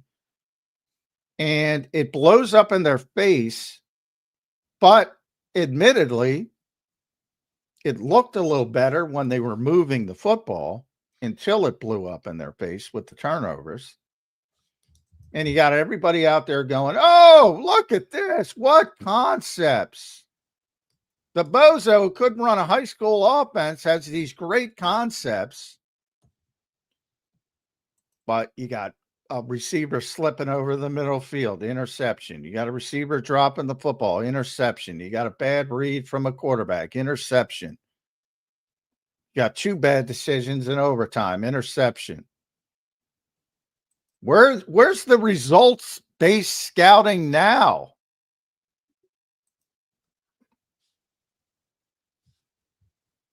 Well, it'll fix itself. Will it? Woo! John, what's your confidence level on the game this weekend, my friend? Eagles, Raiders, the shitty Raiders. What are they, 3-10, the Raiders? I don't even know. 2-11. 2-11, even worse. 2-11. They are a bad football team, Johnny Mac, and they got a lot of zone defense. It might be snowing a little bit on Sunday.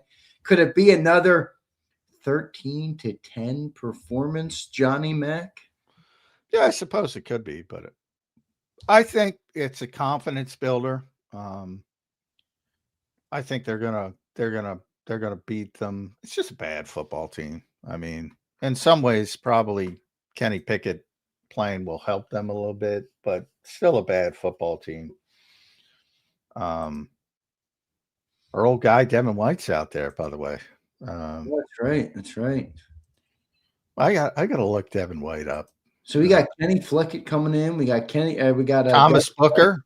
Is Thomas healthy? I haven't checked. That was an awful trade. Thomas Booker. I liked that trade when they made it. Great dude. Why would you get rid of Thomas Booker? That was the Eagles' defensive front is fine, especially after last. Got to it today because we had so many super chats. They played better without Jalen Carter. I know people. I'm not saying Jalen Carter's not a good player. Oh, they played much better. Well, hey, I told you the Jalen Carter in Chicago was not helping them against Chicago, not in Chicago. Jordan Davis is turning into he's a beast in that game. Now, again, he was getting pass rush, John. There's context. That's a really bad offensive line right now. Yeah. Where Chicago is a top 5 offensive line. That's true. So there is context in all of these games. Devin White, by the way, 88 ranked linebackers. The brand is on point, number 83. What's our linebackers ranked? Zach is 10. Jihad is 13. And Jacoby, you don't want to know, is 68. 68. But tremendous pass rushing scores. He's been a monster as a blitzer. But that's one of the things Vic Mangio is one of the best coaches I've ever been around. But, not everybody's perfect. And I do not agree with that decision. Jihad Campbell should be playing. Yeah. Maybe you've been proven right on that, John. We'll see what ends up happening with it. Going to be interesting to see what they end up doing. I think you're right, John. You brought up maybe an interesting thing to watch here. Like, they got 4 games and they have a chance to build confidence here, but how do they do it? Do they try and build on what they did as everybody was praising them for in the media? That's what I'm most interested in seeing, man. Yeah. Or do they go back to let's play boring again? Let's not push the ball through the air too much. Just go throw the ball 20 times, run the ball, no turnovers, and win the game ugly. I don't know. I don't know what they do. Well, I think if they just don't turn it over, they're beating the Raiders. So for 1 week, it seems like a pretty simple formula to me, but I think they, want to. I know you've called the Hurts conversations ridiculous, crazy, whatever you want to word. The head coach called them ridiculous. Right. But you've also called it, too far. I agree. What is your concern level, though? Because he's had a really bad stretch. This is probably the worst stretch of games from Jalen Hurts I've ever seen. Yeah, he's not played well. Yeah, but again, I think if you take it from like the first 9-10 weeks of the season, I think he was playing better than last year, and people looked at me with cross eyes. I think he was. I think he was more efficient. Now, again, it's not pretty, it's not aesthetic, but I thought he was very efficient. But over the past 4 or 5 weeks, he's played the worst football I think he's played since he became the starter. Even early in his career, that first year, they didn't win. They were 2-5. Yeah. That year. Okay.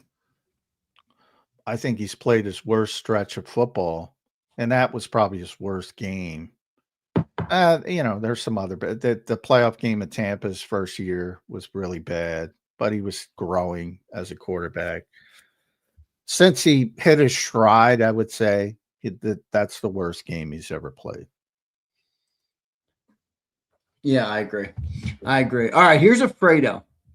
Alfredo says, check X. I sent you KP's stats. He sucks. Where's the EPA? Yeah, I know what the EPA is. I know. I said it. Jesus. You don't even know what the word, you don't even know what give me a definition of EPA. John's just pointing out that you're using it because it fits your narrative. All right, here we go. Let's show the people, though, John, shall we? Let's show the people. Let's show the great people of JAKIB Nation what it is that we're talking about here. Here is the thing that Alfredo is mentioning with Kevin Patullo. Okay. EPA, you can see through week 13, Sirianni era, 38 Steichen in 21, 69 Steichen in 22, 23 Brian Johnson, 57.89. Last year with Kellen Moore, 60.23. And this year with Kevin Patullo, negative 5.22. John, elaborate. The efficiency is terrible, which I said they were down. And again, I haven't checked over the past couple of weeks, but as a team, they were down 144% efficiency in the running game, 37% in the passing game, 80-something% overall, which is the more important number, the key. Now, EPA it got a big bump from Ben Johnson because Ben Johnson was at the owners' meeting and said it's very valuable to him. And basically, it has replaced turnovers as the most important passing game statistic. He didn't even say running game, passing game statistic to him. And it's basically the attempt, like where you hear war in baseball and PER and basketball and blah, blah, blah. And it is more meaningful and more understand they're just total offense and total defense, which are terrible statistics, but nonetheless, that's what people have leaned on. passer rating terrible statistic.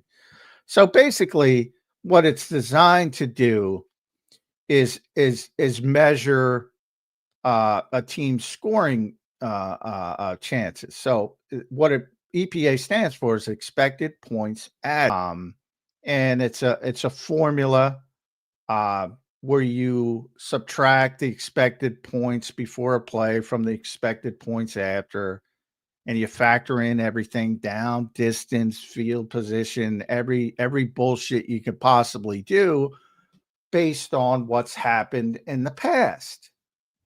Which again, for the football wonks, it's become a valuable statistic, and over a large sample size, it gives you a good indication of what's going on. And what's going on is the Eagles' offense has been a shit show, which I think nobody has not admitted or shouldn't admit.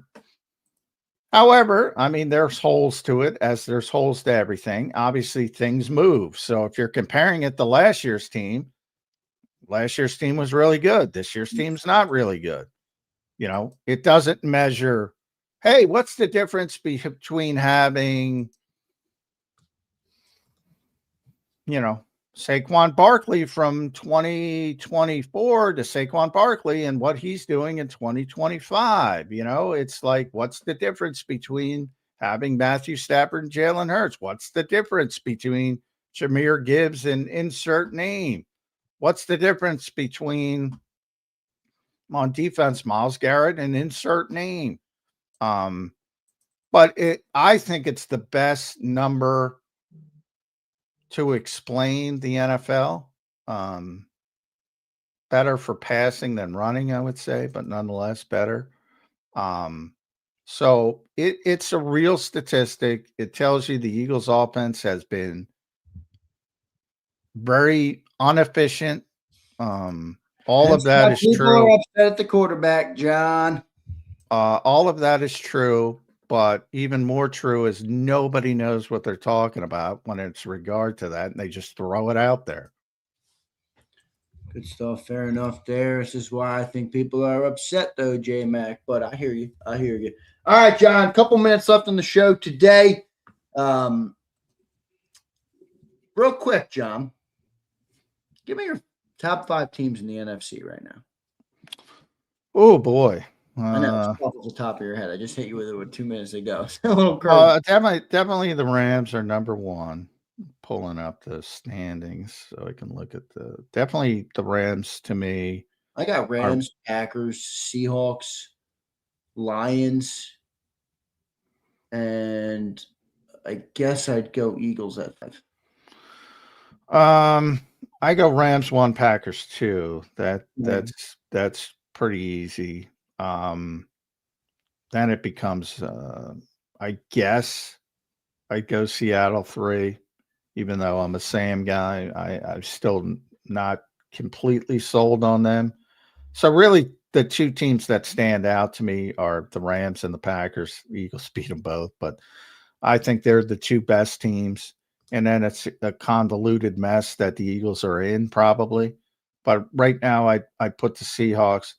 I would trust the Eagles more than the Bears, Lions, even though the Bears beat them. I think there's limitations. And the 49ers. But 49ers are a easy schedule. No Nick Bosa, no Fred Warner. Yeah. Boy, if they had those 2 guys, they'd be legit. Yeah. Purdy, I don't believe in. I think their best quarterback's on the bench, to be honest. Mac Jones. Yeah. So what would Mac Jones have the Eagles offense ranked? Probably better. Oh man, we're just pissing everybody off. Well, I mean, again, you have to play to the strengths of Mac Jones. But again, Jalen McKee came in for 1 game last year, threw the ball 41 times, John. He was 27 to 41. I'm just saying they would change the offense. They would obviously. No, they definitely would. And in fact, I think they would be secretly happy, to be honest. I said that for many months. I don't think that's a secret. Isn't it kind of obvious? Well, They're offensive coaches. You think these guys want to have one of the worst offenses in the league? As the head coach called it ridiculous, that's why it's, they would never admit it in public, but I think their jobs would be more enjoyable. But I've also said they'd lose more, most likely. I don't get that. I don't get why you say that. I think it's I've explained it numerous times. If everybody, to me, it doesn't make sense. It doesn't compute with this team, with this defense, with this team, and the way they're built. I mean, I don't think moving the ball more would mean they would lose more. I think you saw what happened. Now they have to fix what they can't do that they did last year, and that's what they were trying to fix. To me, it's self-explanatory. If there's 28 people doing the same thing as you, and there's one person sitting out there in left field with the same goal, but he's doing things differently. Now he might shit the bed and be the worst of the 29, but he's got an easier avenue. The other 28 have to do what they're doing better. Yeah, that's fair, but that advantage has been gone for the most part of this year. It has for this year, yes. Well, that's won them the Super Bowl, but again, from then to boil it down to an NFL per se, you practice in the spring, in the summer, and you prepare to play one style of football, and now you want to change in week 15. Yeah, no. Godspeed. We're not doing that. We're not doing that. But I understand where people are. All right, John, we had a good comprehensive offensive discussion today. Probably our 844th year. Did we even mention the defense? We mentioned. I guess we did. I mentioned the linebackers. I had a whole topic on the defense. We'll hit them tomorrow. Yeah. I think the defense is playing really good, man. They did against the Chargers. I think they're buckling. This offense got to help them. If I'm Vic Fangio, I'm probably. Well, I'll tell you this: the buckling question. They buckled from play one against Chicago. So did they play a lot? Yes. But they buckled from play one. I agree with you, but the offense has buckled from play one of the damn season. So I don't want to hear that shit. Well, that's true. But I only bring that up because people say, well, if they weren't on the field for 87 snaps, well, yeah, that ignores that the Bears were running it down their throat from the first time they had their the football, and the only reason it was that close in the end is because Ben Johnson lost his mind in the second quarter and had Caleb Williams throwing into the wind. Yeah. What's the agenda down for the Birds? What's that? What's the agenda for the Birds today? They just moved things back a little bit. Vic Fangio was talking today about 2:10ish practice at 2:55. Open locker room and Kevin Patullo press conferences at 5:15ish. So another long day, and I'll be home probably at 10, 11. It's just ridiculous. Holy shit. All right, John. Good show, brother. Tomorrow we got to go defensive talk, although the defense isn't the problem with the 2025 Philadelphia. Some positivity. Maybe we'll bring the positivity bunny over, put him up behind me. Positivity. What do we got to be positive about? We lost 3 fucking games. We're getting blown off the ball. We can't move the ball to save our life. Quarterback's on the worst stretch of games he's had as an Eagle starter. Coaches don't know what to do. Looks like we're going to have another 2023 collapse because they don't seem to be able to fix an issue. We got problems in Eagle land, John. The concepts look good. The concepts look good, man. That is great. All right, John. Good show, brother. I'll talk to you tomorrow. Right, man? All right. See y'all. All right, dude, later. There's Johnny Mac, John McMullen joining us right here on Birds 365. Good show today. A lot of good commentary, a lot of good conversation on the offense. I assume people are not happy with the show today because of the in-depth offensive discussion that we are having here on the show. All right. We will continue to get to the bottom of this, okay? As much as it might be nails on the chalkboard, as much as people might cry in the chat. All right. As much as people might cry. I thought it was a good discussion. Seriously, I thought it was a good offensive discussion about, there's a lot of problems. There's a lot of problems. To me, all roads lead to the quarterback. That's true in every offense, in my opinion. All right? All roads lead to the quarterback. Now, I get John's point of, with that, people want to change or people want to have a different style or people want to throw more, I get that. You're not going to do that anymore. You're not going to do that anymore. You're going to have to either run the ball or we're cooked. Basically, it's what I'm hearing. Either we have a dominant running game or we're shit out of luck. Doesn't matter if you got A.J. Brown and All-Pro or you got Bob Brown from the chat. It doesn't matter. You got to run the football. All right? All right? Niall says, Jalen's ass doesn't want to run. No, I think that's a big problem, brother. Hey, Xander, you hear about Chris Bell tearing? No, I didn't. Did that happen?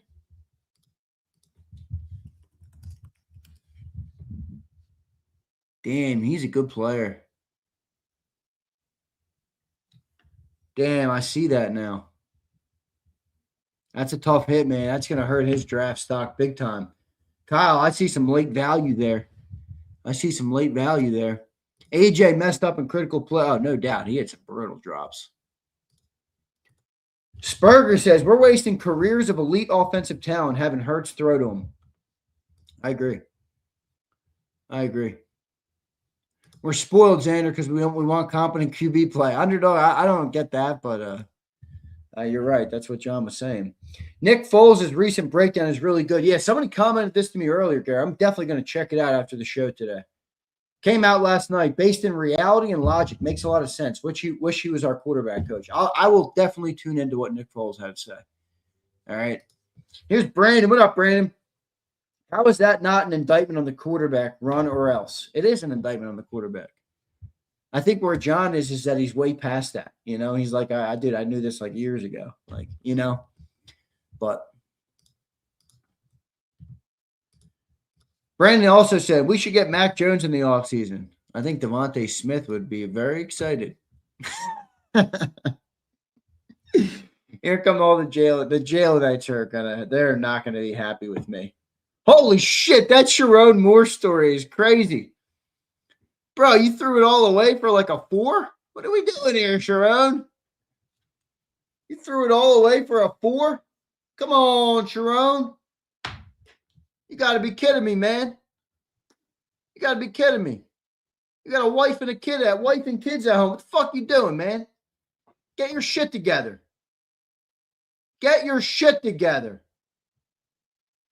What are you doing? That is a crazy story. I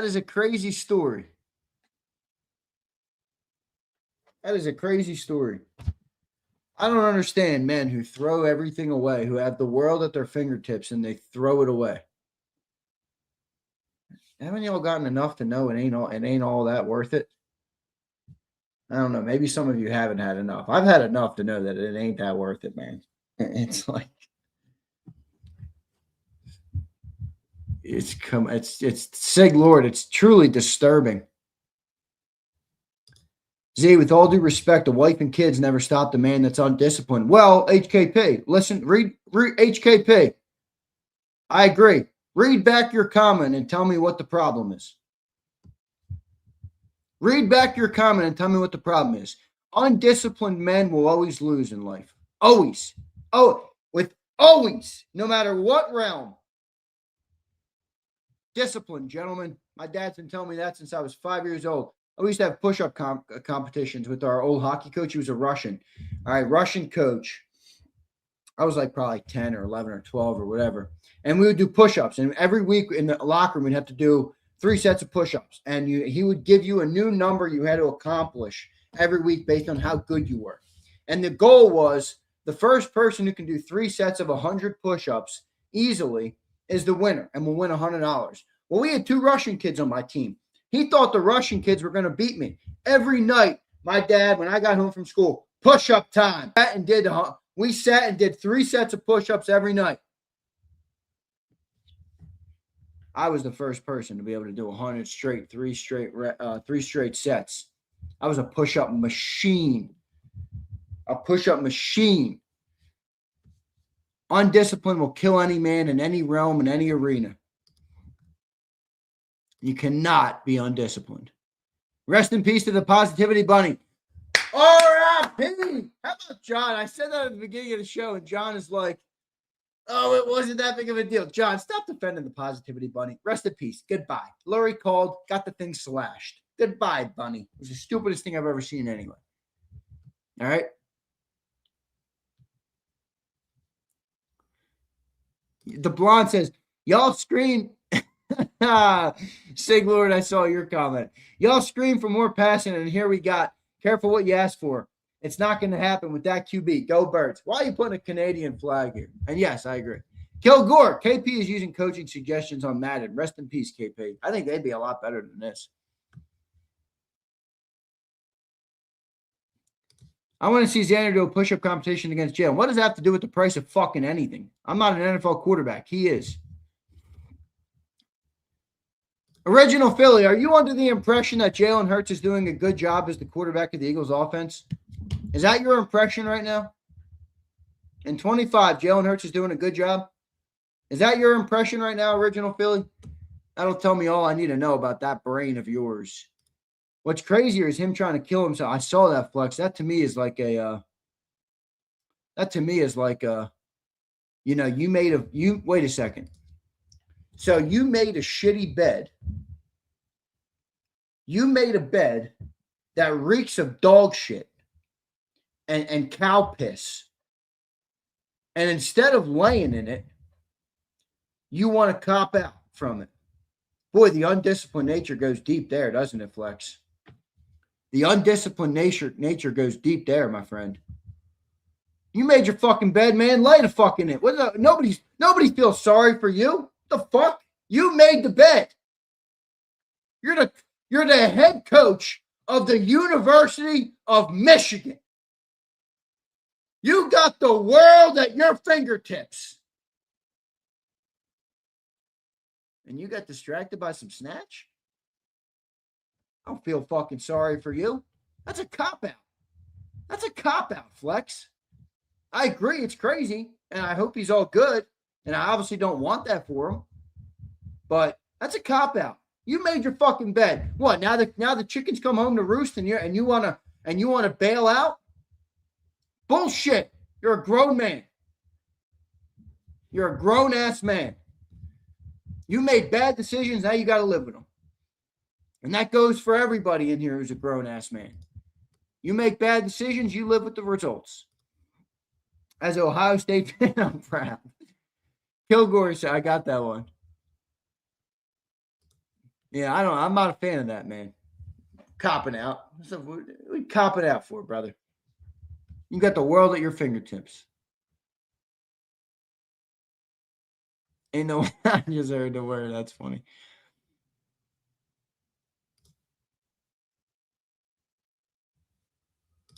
Original says, I don't think Jalen's playing good at all, but in addition to that, nothing on this offense helps him on any level.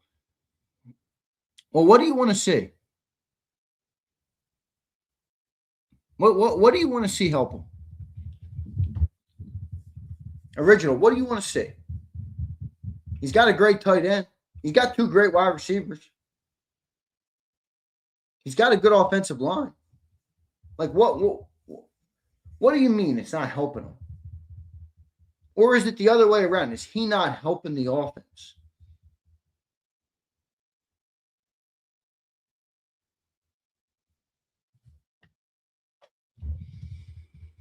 I'm not sure what you're looking for, Original Philly.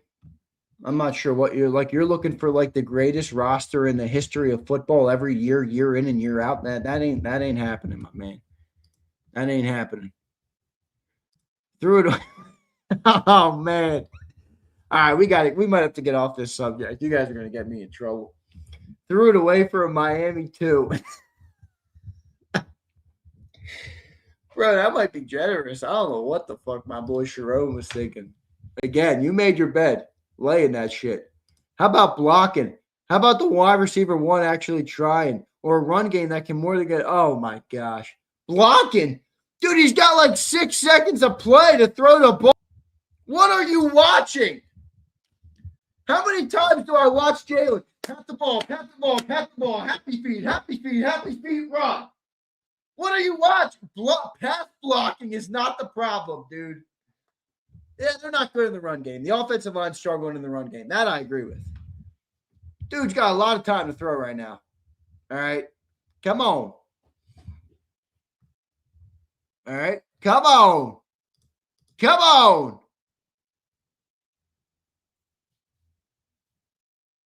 Maverick, I know it is, but you got to be more powerful, Maverick, is the point.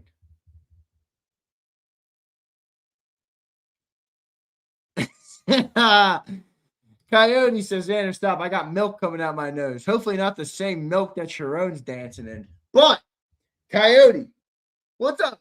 Coyote, let me tell you something, Coyote. I saw some dude bashing you in the chat today for posting some videos. Coyote, the only people who say shit like that are people that are below you. All right? The only people who say shit like that are people who are trying to pull you down. People who are operating at a good level don't critique, they don't criticize shit like that. Stupid.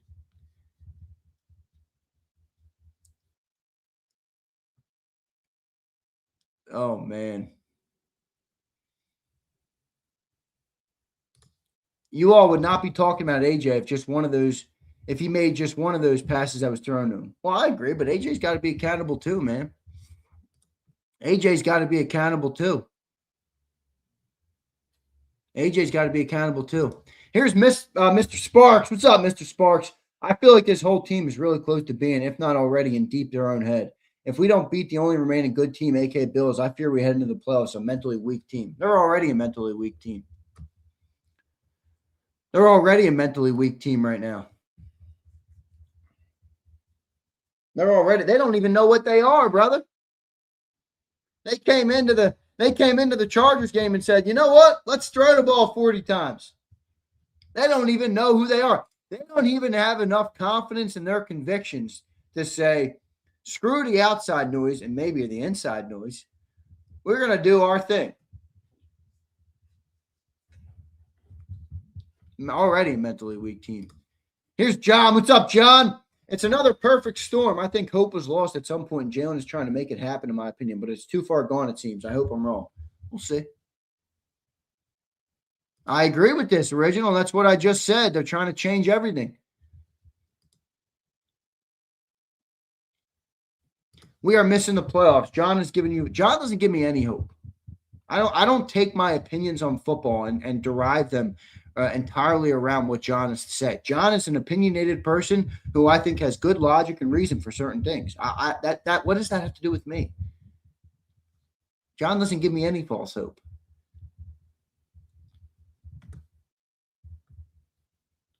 All right, let me ask this because I think Kilgore is maybe hitting on something that's a little deeper. Kilgore has maybe given us something that's a little deeper.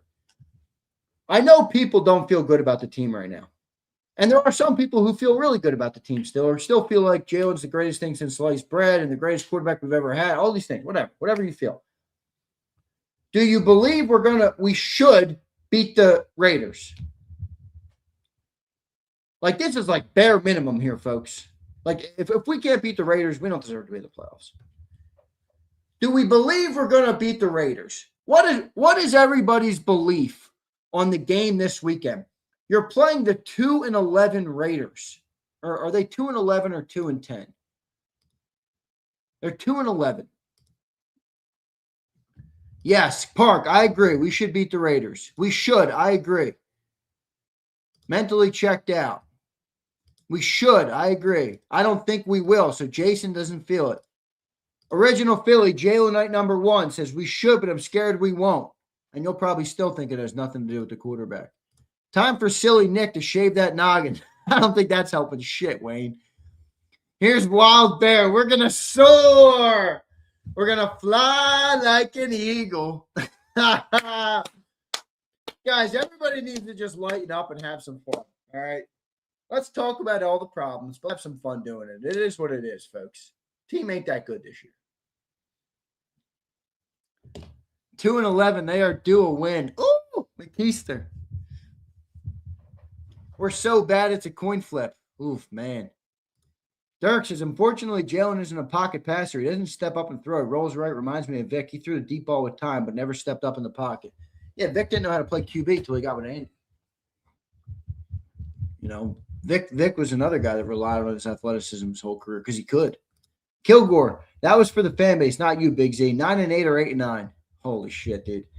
Can you imagine if we finish with a losing record? Starting 8-2 and you finish with a losing. That would be a collapse of epic proportions. That would make 2023 look like a raging success. Literally. How many Hurts turnovers on Sunday? I think low. He's not. Look, I know people don't like Hurts, but he's not a turnover guy.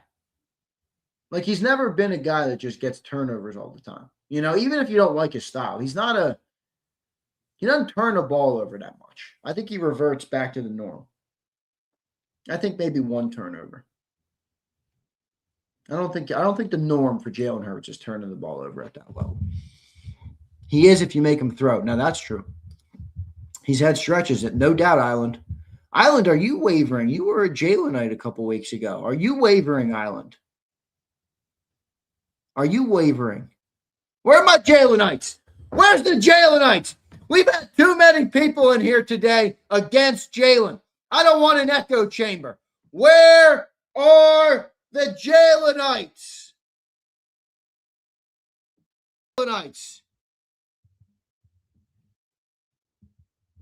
Where are you? Is there anyone here? You call everyone who doesn't say start McKee. That's not true. That's not true. He got us a Super Bowl. He can suck for all I care. Well, that's a pretty weak mentality. I'm a Jalenite reporting for duty. Gary, what's your confidence level in the quarterback, in the offense, and in the Philadelphia Eagles? M. Reyes is like the extreme. He's like, doesn't want to live in reality at all. He's just like 52-3 every week. Woo! Which I can respect. He doesn't change up. Low IQ Tanner lovers infesting this place. All right, well, Reyes, maybe speak some reason and convince some people. If your position is so correct and high IQ, Reyes, then let's hear it. Let's hear it, hot shot. You can't call an argument low IQ and then have zero reason to debunk the said argument. Here's the Gary. In order for him to be great, we need a run. We need to run a scheme for him, not for what we want him to be. Well, that's fair. They've completely taken out the RPOs. But Gary, I've been told by John and by one of the other beat guys that we have on that this entire thing is because this is what Hurts wants, not what they want him to be.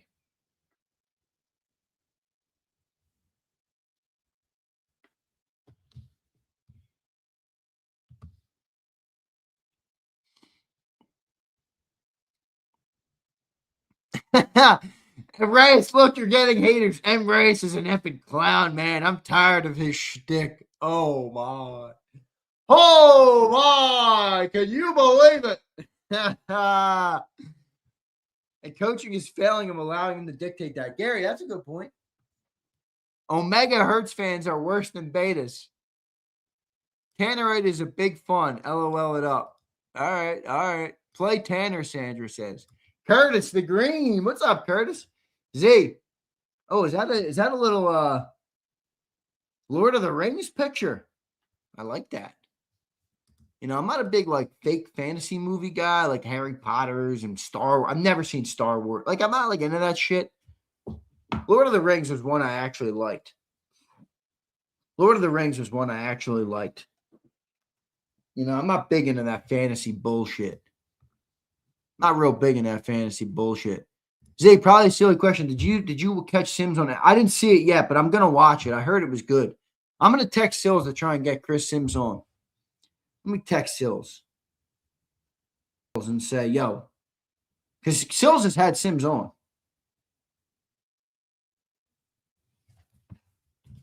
So I'll catch it. Brandon, thank you for the super chat.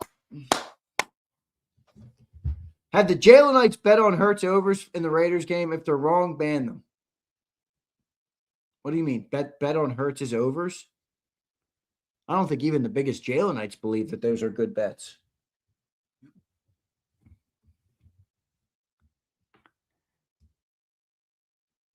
John C. Hurts is solid. He's not the best quarterback, but he gets the job done. Unfortunately, the offensive line is just not good this year with the running game. They obviously worked on pass protection.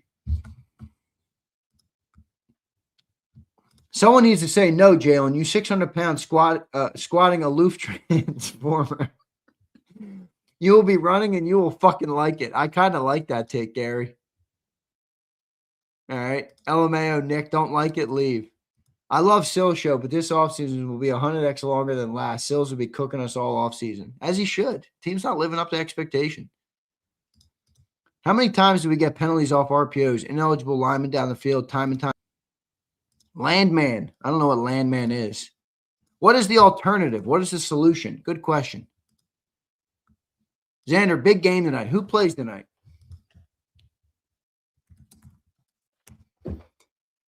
Falcons, Bucks. That's a fucking snooze fest. That's a snooze fest, my guy. Falcons, Bucks is a snooze fest. I just had to throw on the fan. It's a little hot in this bitch. Woo! Every time we lose and Sills comes on with that shit-eating grin. I know we are in for a long week. It's true. I'm nauseous. I just got hit with a wave of I'm nauseous. I think that's what it is. I'm nauseous about this Eagles offense.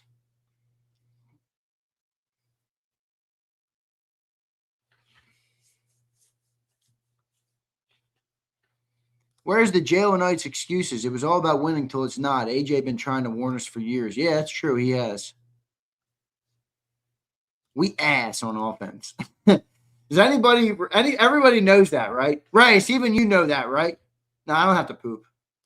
I would tell you if I did. I don't. Rice, you know, even you being the fanboy that you are, the Jalen Hurts fanboy, which is weird. You know we're ass on offense, right? We're just an ass offensive team.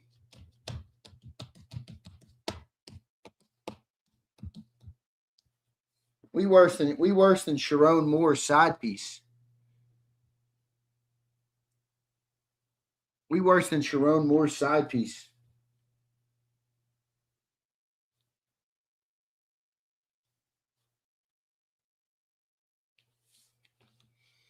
How much ass? J-Lo's ass. That's a pretty good one. Where are all the AJ supporters? I thought him getting yards and catches meant W's. What do you mean? The only time we fucking score in the last 3 weeks is when we throw the ball to him, Reyes. Talking about.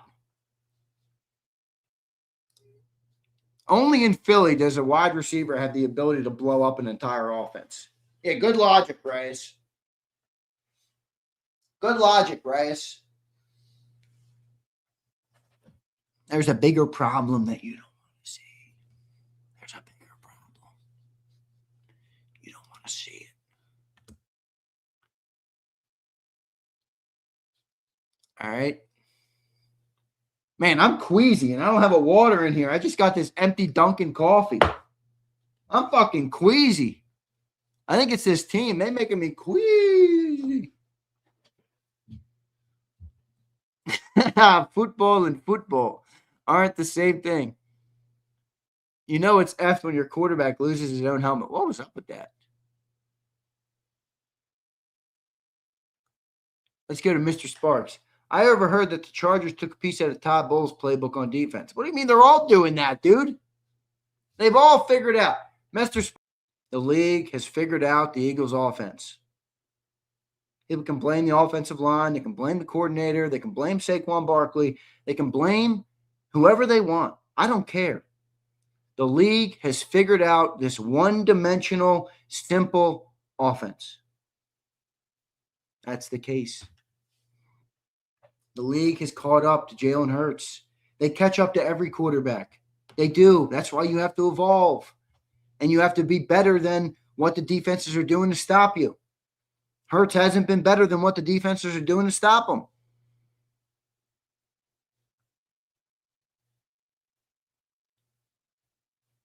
Lamar is also playing like that's because Lamar is not that good at throwing the ball. He never has been.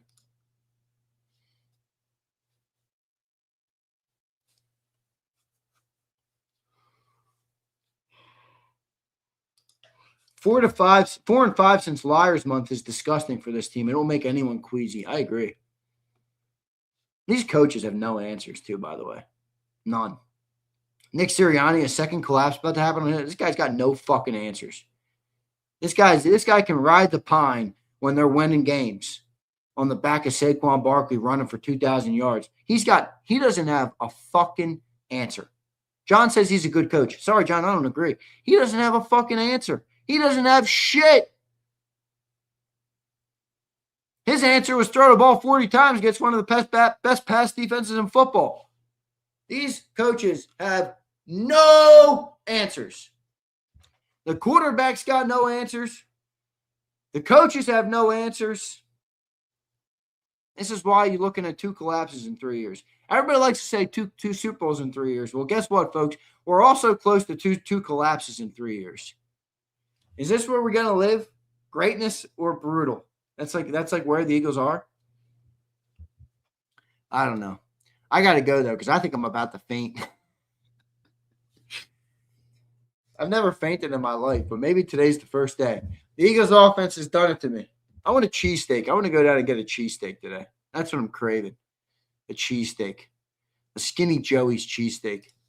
Riding the bench, that's also part of the problem. This is a front-running team, and when adversity hits, they reflect the personality of the quarterback and coach. Dejected, stumbling, and bumbling. There's a nasty stomach bug. I don't get stomach bugs, dime bag. Have I eaten? No, I don't eat this early.